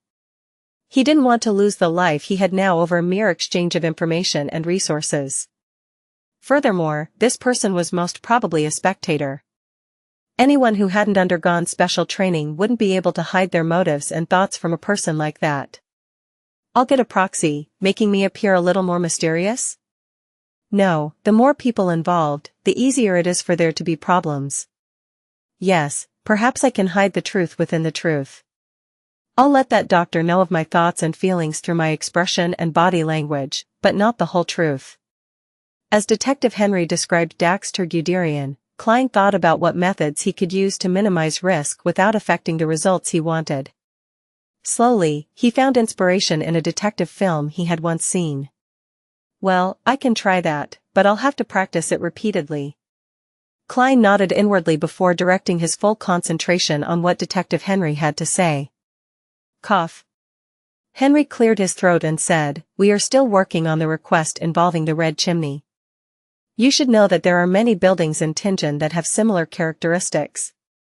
Of course, it would be much easier if you could provide us with more clues. Klein laughed dryly. I wouldn't have had to make the request if I had more clues. Honestly, this long investigation had depressed him, for the person behind the scenes had obviously noticed Klein's divinations and had more than enough time to find another hideout. Thus, all he could do was hope that he could find relevant clues from the information of the tenants. And that alone cost £7. Just the thought of it made him feel the pinch. Klein grabbed his cane and left after Detective Henry finished his report. At 20 minutes to 9 on a Saturday morning, in an office of the Greenhill Mental Asylum. Daxter Guderian, who was wearing gold-rimmed spectacles, removed his jacket and hat and hung them on the clothes rack. He had just picked up his tin of coffee powder when he heard knocking on the door. "Please come in," Daxter said casually. The half-closed door opened, and a young man wearing a black windbreaker entered.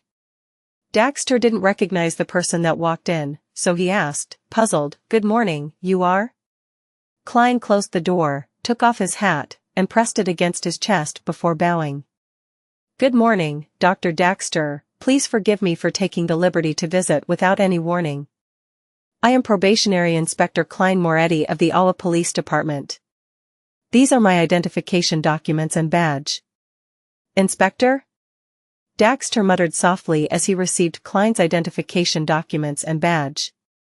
"Special Operations Department." He looked up slowly, his eyes calm, as if he was scrutinizing something. Short black hair, pupils slightly darker than brown, a scholarly aura, no ill intent at the moment.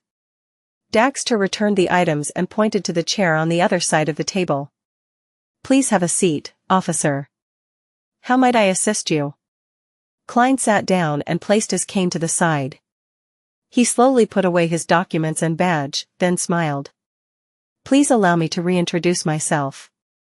I am also a member of Tingen City's Nighthawk Squad, specializing in dealing with incidents involving the supernatural." "Good morning, Mr. Spectator." Before he finished his sentence, he wasn't surprised to see Daxter's pupils constrict. Daxter retracted his hand, looking like he was about to escape. "Officer, I don't understand what you mean." Daxter forced out a few words, almost unable to maintain his form. "I don't like jokes like this. Perhaps I should call security." Klein slowly took out his revolver from his armpit holster, his smile unchanging. "Mr. Daxter, I know that you can see my confidence and that I do not have any ill intent. Haha, honestly speaking, I wasn't too sure myself, but your reaction gave me the answer I needed. Every sentence I said just now is true." Klein added in his heart. Daxter relaxed slightly, his gaze shooting toward the revolver.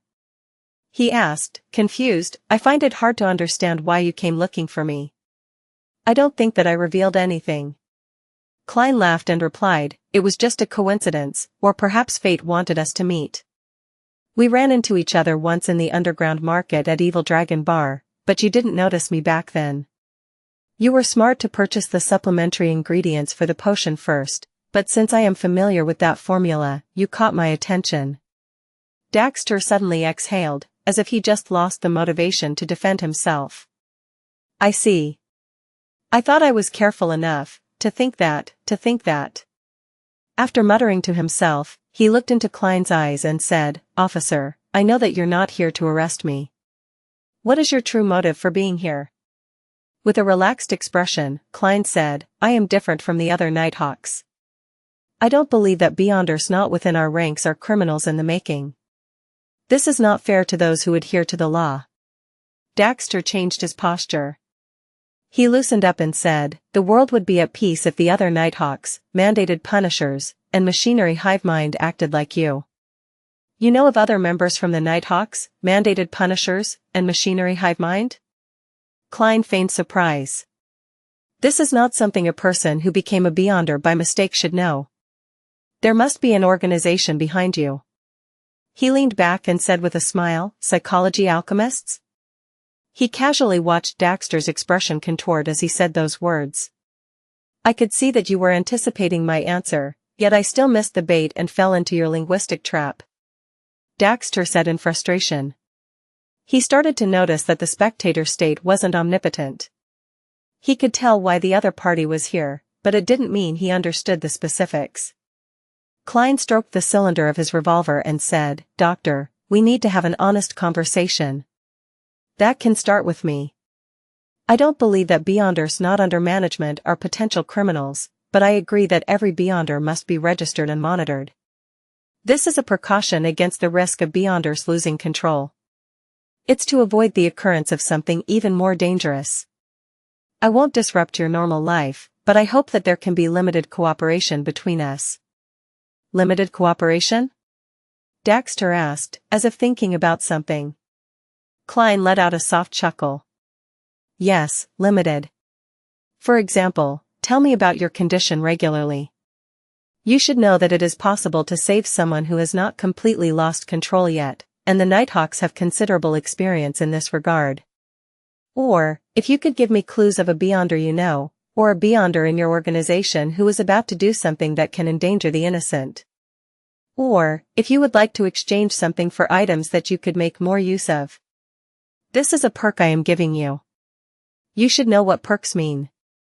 Also, you need not worry about being suddenly prosecuted by members of the Nighthawks, mandated punishers, or machinery hivemind one day. You can live your life in joy and stability. We will give you something you can use to prove your identity. You can use it when you have no other options left. Daxter listened on silently. It was a while before he said, "You want me to betray my organization?" "No, not betray," Klein said sincerely. "This is the protection of justice, morals, and kindness. You are stopping something evil, merciless, and bloody. Other than that, I wouldn't ask you to betray the secrets of the organization you are in." Daxter thought for a moment, as if feeling better now that there was an excuse. He was silent for a few seconds before he extended his right hand. "Here's to a successful cooperation." Klein shook his hand with his free hand and said, "A successful cooperation." He paused for a moment before chuckling. "Doctor, can you now tell me if you are a member of the psychology alchemists?" "Yes." Daxter nodded. Klein, who hadn't deactivated his spirit vision since he entered, didn't see any changes in the colors of his emotions. Thus he asked discreetly, "How did you join the psychology alchemists?" Daxter looked into his eyes and said, "I discovered that there was a patient of this asylum who could see right through me when I was tending to him. His clear mind was nothing like a lunatic. His name is Hedujan." Klein committed the name to memory and chatted with Daxter a little longer, deciding on a secret way to communicate and meet up. He didn't exchange matters regarding potions, formulas, and rumors for the time being. At an appropriate moment, he bade farewell and put away his revolver before leaving Daxter's office. Daxter exhaled after he saw Klein's back disappear from his field of vision. He slumped into his chair, feeling a little agonized and little relaxed. 36, Zutland Street. Inside Blackthorn Security Company.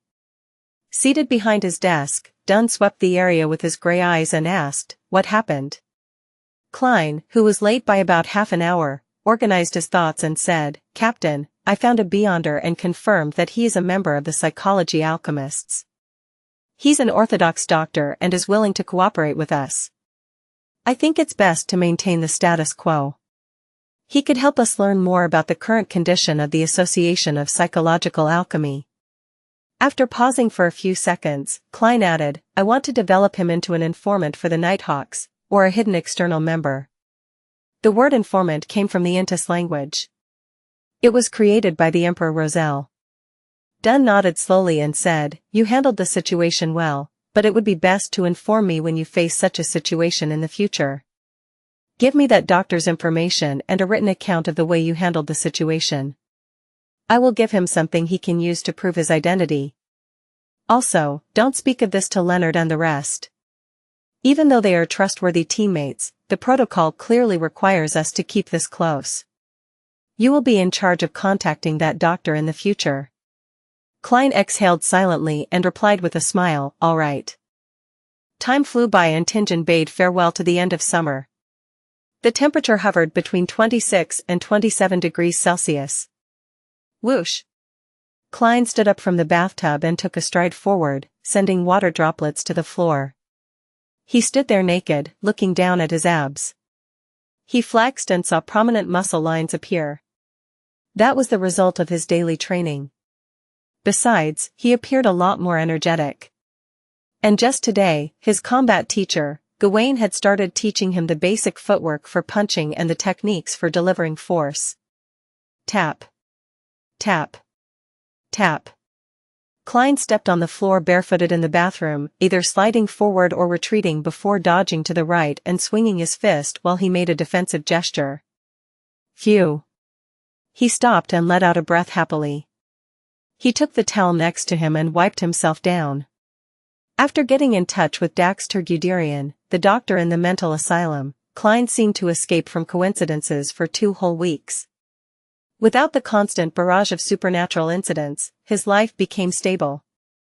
He received his paycheck on time, researched mysticism in death, trained his marksmanship and fighting skills, developed new cooking recipes, slowly gathered decent utensils and decorations with Benson and Melissa, asked his teammates about supernatural cases in the past, divined for people who came to the club, and strictly followed the principles he figured out. That made him more stable. If it wasn't for the late nights in which he still missed Earth, the red chimney that had yet to be uncovered, or the misfortune cloth puppet's picture that still appeared in his dreams occasionally, he would have started getting used to his current life and think of it affectionately. During that time, 3 tarot club gatherings were convened, but Klein didn't receive any new pages of Roselle's diary. However, according to Justice's explanation, she had gotten to know 2 Beyonders and she was getting in touch with them consistently. When she got into their circle of acquaintances, it was likely that she could trade for more pages of Roselle's diary. The Hanged Man also expressed that he had returned to land and was dealing with some matters. He would begin looking for more as soon as he had more free time. Besides, Justice felt that the 2 Beyonders whom she knew were potential targets to join the gathering. They both had decent identities as cover, with certain but different channels of information, as well as principles and unique characteristics. They were not the kind of people that would sell out a secret. The only problem was that they were only Sequence 9 Beyonders, which wasn't too suitable for a high-end secret organization like the Tarot Club. High-end secret organization? Sounds more like a pyramid scheme. Klein only let out a heavy sigh to cover up the fact that he was at a loss for words to reply to Miss Justice's complacency. He could only agree to observe the 2 Beyonders further. Of course, Justice wasn't the innocent and romantic maiden from before. She kept her guard up and never mentioned the names and traits of the 2 Beyonders. She was afraid that the Hanged Man would be able to identify her through that. Miss Justice said that she clearly feels the signs of the potion digesting. She might need another 3 to 4 weeks until she completes her acting as a spectator. My scheduled acquisition of the telepathist formula has to be brought forward. Klein threw aside the towel that he used to dry himself and put on his clothes as he thought about the Tarot Club from the day before. In the last 20 days, he had only met Daxter Guderian once. He had the idea of haste makes waste, so he merely chatted about the doctor's state and asked unimportant matters about the psychology alchemists. Given the speed with which Justice was digesting the potion, he had no choice but to begin thinking about how to get the formula of Sequence 8 telepathist from Daxter earlier. Klein buttoned his shirt and took another dry towel to wrap around his head to absorb the water in his hair.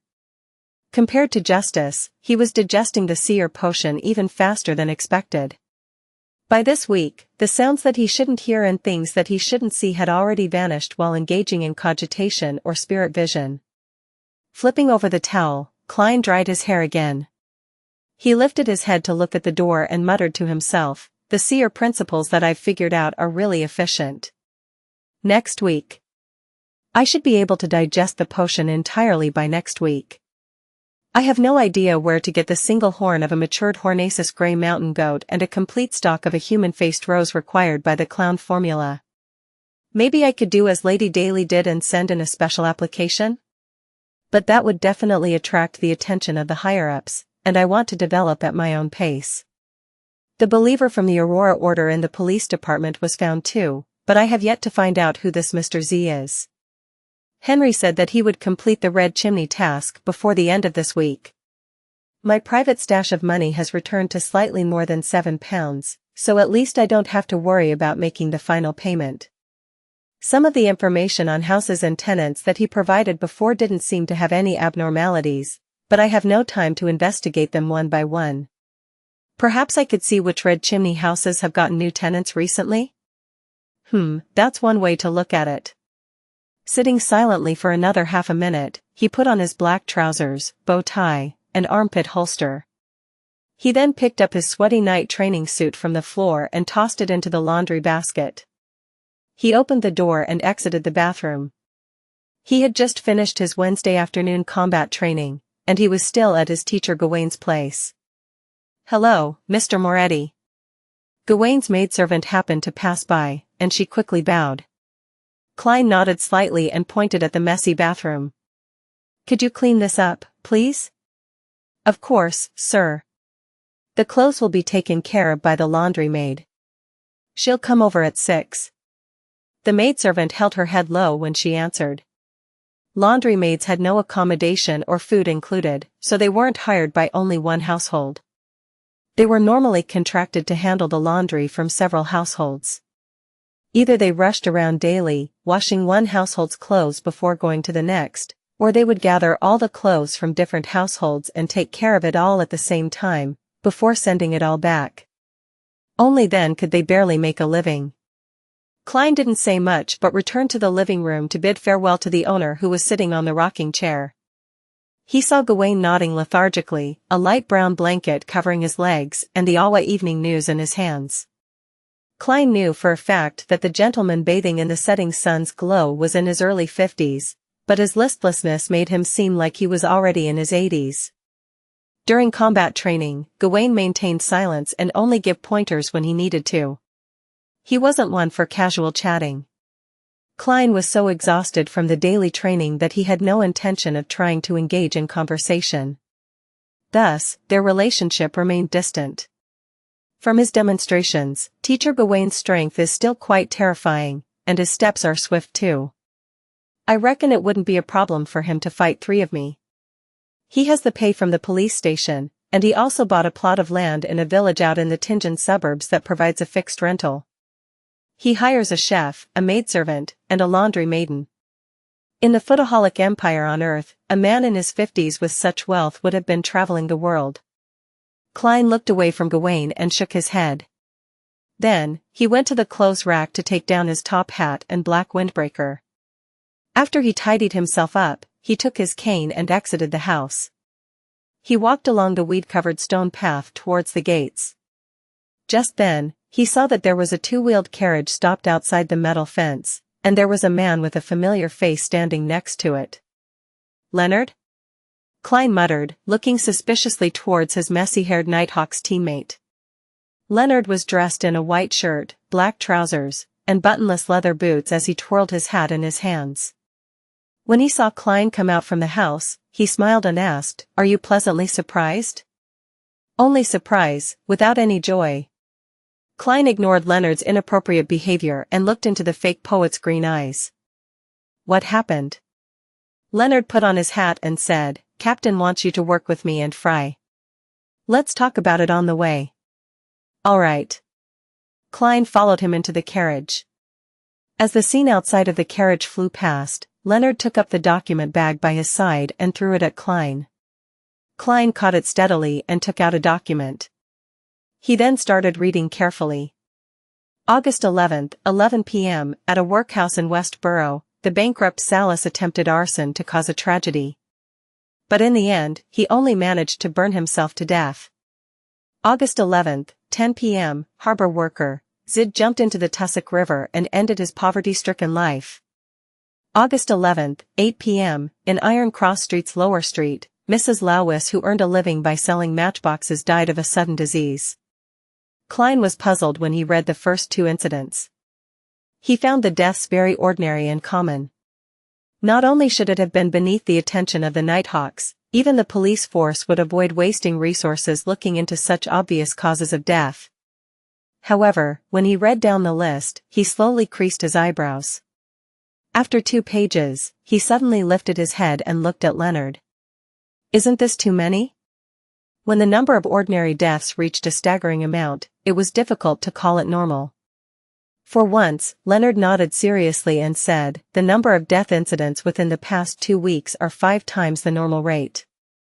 When the Tingen police headquarters tabulated the data, they realized the problem and quickly passed it over to us, as well as the mandated punishers and the machinery hive mind. Although these death incidents appeared normal during initial investigations, Captain believes we should investigate them once more. It might require the help of divination or ritualistic magic. Klein said with a look of enlightenment, "I understand." Leonard snapped his fingers and said, "You, me, and Fry are in a team." He's waiting for us at Iron Cross Street's lower street. Sika, Royale, and Old Neil are in another team, investigating corresponding incidents in the North Borough. Captain is staying in the security company to respond to any emergencies. Okay. Klein nodded solemnly and suddenly thought of something. He quickly asked, "Can I drop by my place and leave a note?" He had to tell his brother and sister that he couldn't dine at home that night because something has cropped up. Leonard laughed. "No problem, it's on the way." With that, Klein calmed down and read over the death incidents again, intending to find a link among the various names, times, and causes of death. Then, he suddenly realized something. Is this my first group mission after becoming a Nighthawk? Tingen City, 2, Daffodil Street. Klein, who had left a note, locked the door and walked briskly towards Leonard Mitchell, who was waiting by the side of the road. Leonard's short black hair had grown a little over the month, and the lack of any grooming made it look messy. Despite that, his messy hair still complemented his decent looks, emerald-colored eyes, and poetic vibes. It exuded a different sense of beauty. Indeed, any hairstyle depends on the face. Klein lampooned inwardly. He pointed in the direction of Iron Cross Street and asked, "Is Fry waiting for us there?" "Yes." Leonard smoothed his untucked shirt and said casually, "Did you notice any clues when you were looking at the documents?" Klein held his cane in his left hand as he walked along the side of the road and said, "No, I cannot find anything common in their times, locations, or causes of death. You should know that any rituals involving evil gods or devils must be conducted within a certain time frame or using a special method." Leonard touched the custom-made revolver hidden underneath his shirt, by his waist and chuckled. "That isn't an absolute rule. In my experience, some evil gods or devils are easily satisfied, as long as they have a particular interest in what is being asked of them. Also, a good number of the deaths seem normal. We have to omit them before we can arrive at the real answer." Klein glanced at him and said, "That's why the captain asked us to investigate once more. To eliminate the normal incidents." "Leonard, your tone and description tell me that you have considerable experience in this area, but you have only been a member of the Nighthawks for 4 years, with an average of 2 supernatural incidents a month.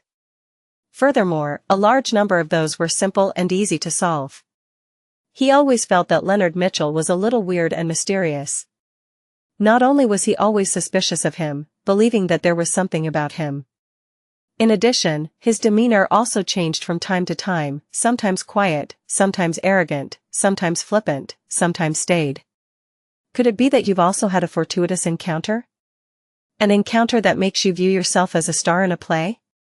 Klein made a rough deduction based on all the movies, novels, and dramas he had watched in the past. Upon hearing this question, Leonard laughed and said, "That's because you're not a full-fledged Nighthawk yet. You're still in the training phase. The Holy Cathedral compiles a record of all supernatural encounters experienced by cathedrals of the different dioceses and hands it down to its members once every 6 months. Aside from your mysticism lessons, you can submit an application to the captain and request to enter Cheney's Gate to read these records." Klein nodded in enlightenment. "The captain has never mentioned this to me." Klein hadn't had the opportunity to enter Cheney's Gate up to this point. Leonard chuckled and said, "I thought that you were already used to the captain's style. To think that you are still naively waiting for him to remind you." Upon saying that, he added meaningfully, "We must be cautious of the captain if there ever comes a day when he remembers everything." Would that mean a loss of control? Klein nodded, his expression serious. He then asked, "Is the forgetfulness unique to the captain? I had thought that it was a problem brought about by the sleepless sequence. Burning the midnight oil usually leads to memory loss. More accurately, it's a symptom unique to a nightmare. With dreams and reality intertwined, it's often hard for a person to differentiate between what is real and what isn't. They need to remember what isn't part of reality." Leonard wanted to elaborate further, but they had already arrived at Iron Cross Street and found corpse collector Fry waiting for them at the public carriage station. Fry was wearing a round black hat and a windbreaker of a similar color with a leather briefcase in his hand. He was so pale that it made Klein suspect if he would soon collapse at any time. His icy aura made everyone else waiting for the carriage keep their distance from him. After nodding to each other, the three grouped up silently and walked past the Smyron bakery before turning onto the lower street of Iron Cross Street. They were immediately faced with a din merchants selling clam soup, seared fish, ginger beer, and fruits were shouting hysterically for attention, causing the pedestrians to involuntarily slow down. It was already a little past 5. People were returning to Iron Cross Street, and the sides of the streets were becoming crowded. Some children were mixed in the crowd, coldly watching everything, placing their attention on the pockets of the pedestrians. Klein frequently came here for cheap cooked food and was familiar with the streets, especially since he had lived in a nearby apartment in the past. He reminded the group, "Be careful of thieves." Leonard smiled. "You need not mind them." He pulled on his shirt and adjusted the holster of his gun, revealing his revolver. Suddenly, all the gazes fixed on them shifted away. The pedestrians around them instinctively made way.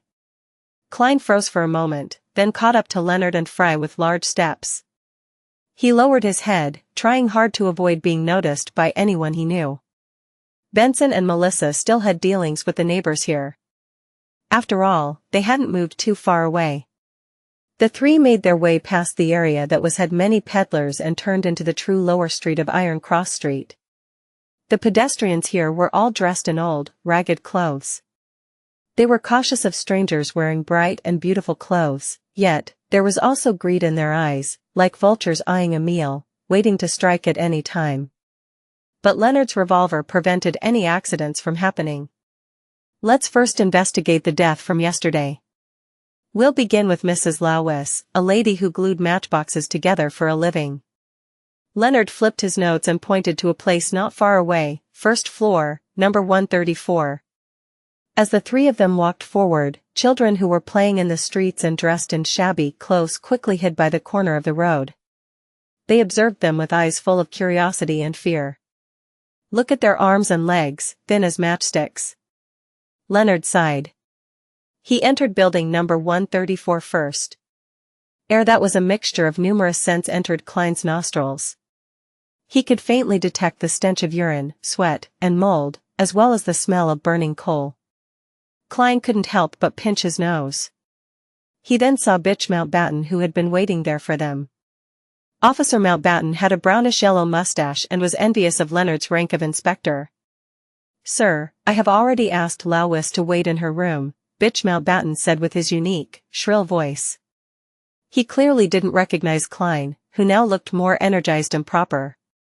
All he cared about was sucking up to the three officers in front of him as he led them to the Lanevus family on the first floor.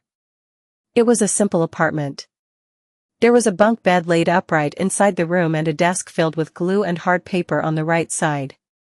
The corner of the room was piled full of frames for matchboxes, while an old cabinet sat on the left, acting as a storage space for both clothes and cutlery. A stove, toilet, and a small amount of coal and timber occupied the two sides of the door, while the center of the room was occupied by two dirty mattresses. A man was sleeping under a torn blanket, leaving no space for anyone to walk. A lady lay on the lower level of the bunk bed, her skin ice cold. It was clear that she had lost all signs of life. Beside the corpse sat a man in his 30s. He had oily hair, looked dispirited, and his eyes had lost their luster. "Lanevus, these three officers are here to examine the body and ask you questions," Bitch Mountbatten shouted, without any regard for the sleeping man. The dispirited man looked up weakly and asked in surprise, "Didn't someone already examine the corpse and question me?" He was dressed in a grayish-blue worker's uniform which had visible signs of being mended multiple times. "Answer when I tell you to. Why do you have so many questions?" Bitch Mountbatten berated the man, then turned to Leonard, Klein, and Fry. "Officers, this is Lanevus.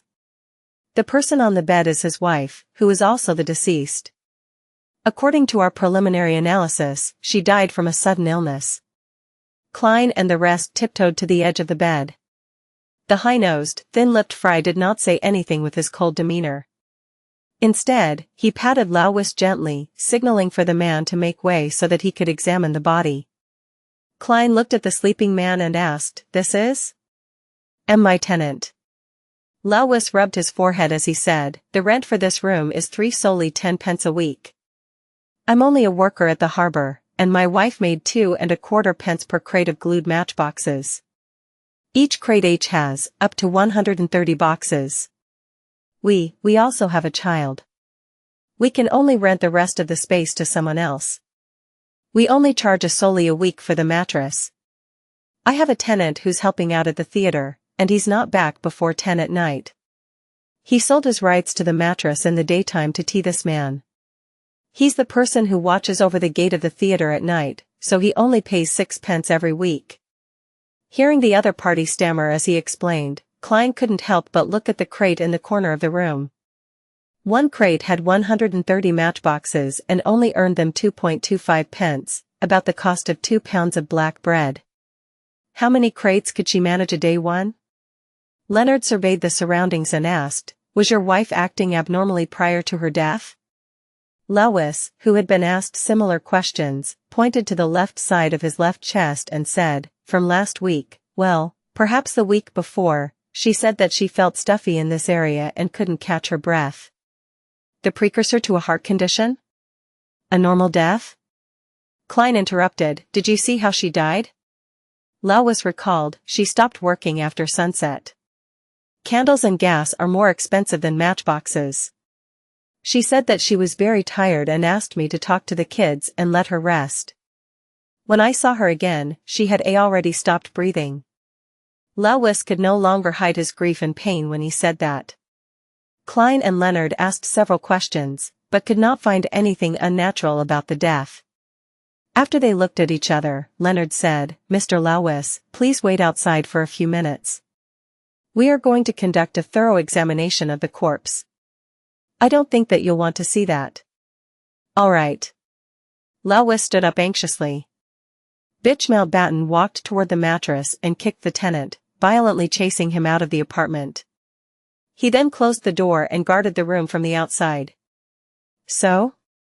Leonard looked at Fry. She died of a heart attack, Fry said with certainty, retracting his hands. Klein thought for a moment before taking out a halfpenny, intending to do a quick judgment. Mrs. Louise's heart attack was due to supernatural causes? No, that is too narrow, the answer might be misleading. There are supernatural factors influencing Mrs. Louise's death. I'll use that. He quickly decided on a statement. As he recited the statement, Klein made his way to the side of Mrs. Louise's corpse. His eyes turned darker as he tossed the coin. The sound of the coin reverberated around the room as it fell, straight into Klein's palm. This time, the portrait of the king was facing up. This meant that there were supernatural factors influencing Mrs. Louise's death. During the Victorian era, a crate is 144 matchboxes. The labor was worth 2.25 pence. A woman who works the entire day can do at most 7 crates. There is the presence of supernatural factors. Klein's eyes returned to normal, and he looked at Leonard and Fry. Leonard suddenly chuckled. Very professional, and deserving of the title of seer. Are you trying to hint at something? Klein muttered in his head. Fry opened his suitcase and took out a silver knife and other tools. He paused and asked, the corpse tells me that she really died of a sudden heart attack. Do you have any way to divine a more detailed answer? Klein nodded seriously and said, I can attempt to combine a mediumship ritual and a dream divination. Hopefully, I'll be able to obtain something from Mrs. Louise's remaining spirituality. Fry maintained his cold and reserved state. He took 2 steps back and said, give it a try. He turned his head sideways and looked at Klein. He suddenly sighed without much fluctuation in his tone. You're getting more and more used to this kind of situation. It's not like I wanted it. Klein had an urge to cry. He then took out the bottles of pure dew, essential oils, and herbal powder. Then, he quickly set up the mediumship ritual. He chanted the honored titles of the Evernight goddess in the middle of the spirituality wall and recited his prayers in Hermes. Soon, wind spun around him and the light grew dimmer. Klein's eyes turned entirely black, and he repeated the divination statement, the cause of Mrs. Louise's death. The cause of Mrs. Louise's death. He entered the dreamland whilst standing and saw a translucent spirit lingering around the corpse. Then, he extended his illusory right hand to touch Mrs. Louise's remaining spirituality. In an instant, light burst out in front of him as scenes flashed past, one after another. There was a skinny and sallow lady dressed in ragged clothes, busily making matchboxes. She suddenly paused and held her chest. She was speaking to her 2 children. Her body wavered as she gasped for air. She was buying black bread when someone suddenly patted her. She was having the symptoms of a heart attack again and again. She was feeling weary and got into bed, but she never woke up ever again. Klein observed every single detail, intending to look for a trace of the supernatural factor. But when everything ended, he still hadn't gained any clues. As the blurriness shattered, Klein left the dreamland and returned to reality. He dispelled the wall of spirituality and said to the waiting Fry and amused Leonard. There were no direct symptoms. Most of the scenes revealed that Mrs. Louis had a heart ailment a long time ago. The only scene that was different was when Mrs. Louis was patted on the back by someone. The hand was fair and slender, apparently a woman's. For such a family, they wouldn't go to a doctor unless they're very, very sick. Even if they were to queue at a free charity hospital, time is not something they can afford to lose. A day without work might mean no food on the table the next day. Leonard sighed emotionally like a poet. Fry looked at the corpse on the bed and sighed lightly. Before Klein spoke, Leonard quickly got out of his pensive state and said thoughtfully, "Are you implying that the supernatural factor came into play when Mrs. Louis was patted? It came from the slender hand of a lady or madam?" Klein nodded and replied, "Yes, but this is merely my interpretation. Divination is always unclear." The conversation ended. He and Leonard stepped back to the other side of the bed and allowed Fry to take out his tools from his suitcase without any disturbance, so he could do a further examination. After Fry was done, they waited as he packed up his tools. After cleaning up and covering the corpse, he turned around and said, "Her death was caused by a natural heart disease. There's no doubt about it." Upon hearing the conclusion, Leonard paced back and forth. He even walked to the side of the door, paused for quite a while before saying, "That's it for now. Let's head over to the workhouse in Westboro. We'll see if we can find other clues. Maybe we can link the 2 incidents together." "Okay, we can only hope," Klein agreed, still filled with puzzlement. Fry picked up his suitcase and while skipping and walking, he carefully went across the 2 floor mattresses without stepping on anyone's blanket.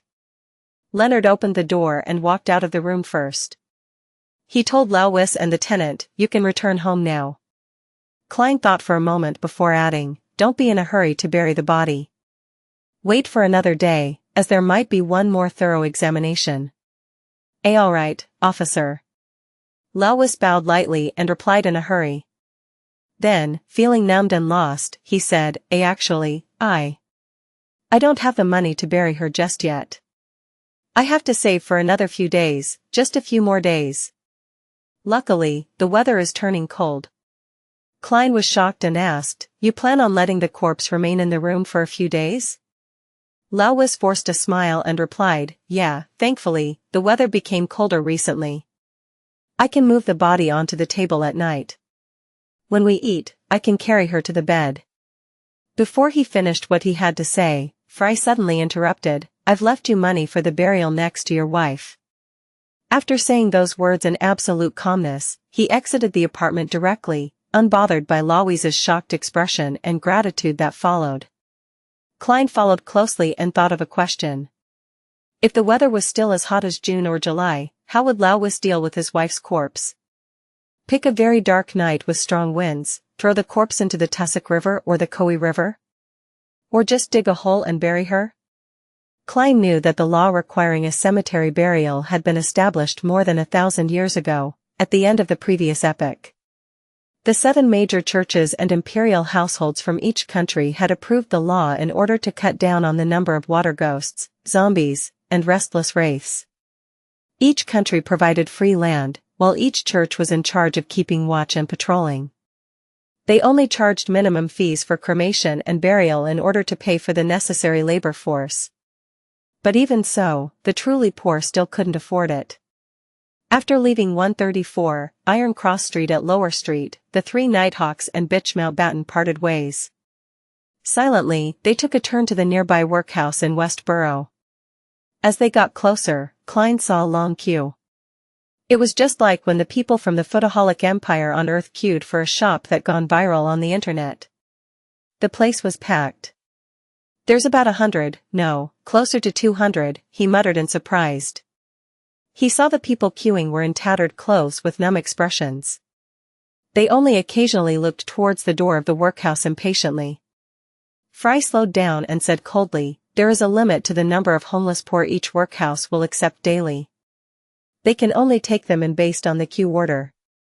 Of course, the workhouse will examine and refuse entry to those who fail to meet the criteria. The economic recession in the recent months has played a part too." Leonard sighed. "Those who don't manage to queue will have to figure out a way of their own?" Klein asked subconsciously. "They can also try their luck in the other workhouses. Different workhouses have different operating hours. However, each one has the same long line.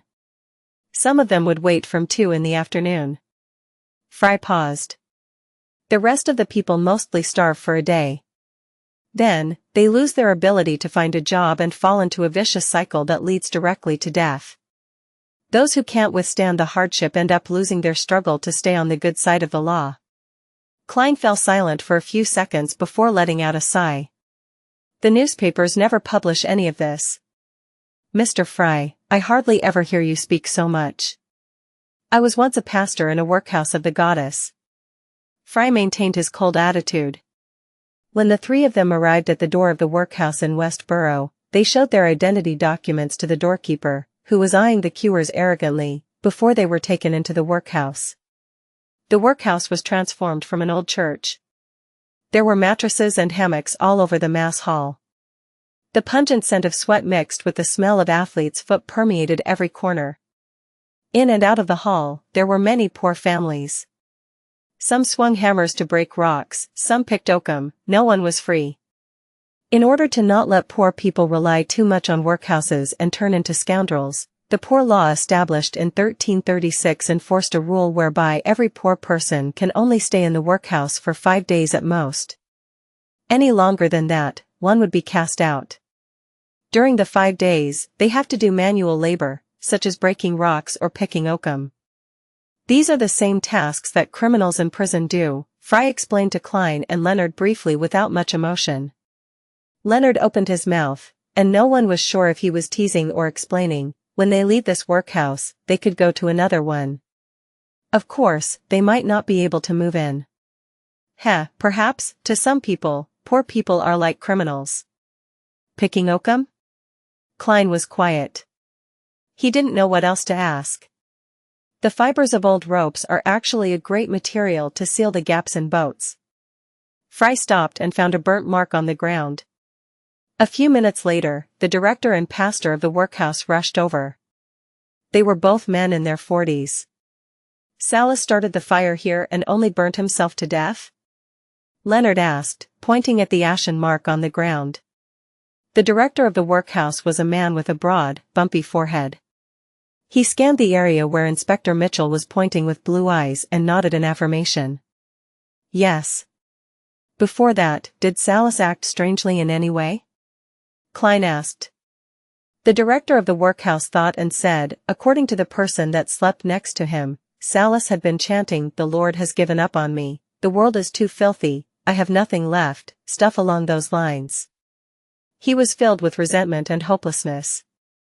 But no one expected him to break all the kerosene lamps and start a fire to burn the place down while everyone was sleeping. Thank the Lord, someone found out in time and stopped his wicked act. Klein and Leonard then found a few people who had slept next to Salas the night before, and they also found the guard that stopped the tragedy. However, those people didn't have anything new to tell them.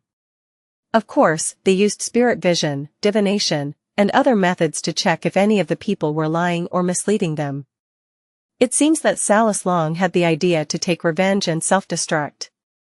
It seems to be a very normal case. Leonard waited till the director and the pastor left to express his opinion. Klein pondered and said, "My divination tells me that a supernatural factor had influenced this case.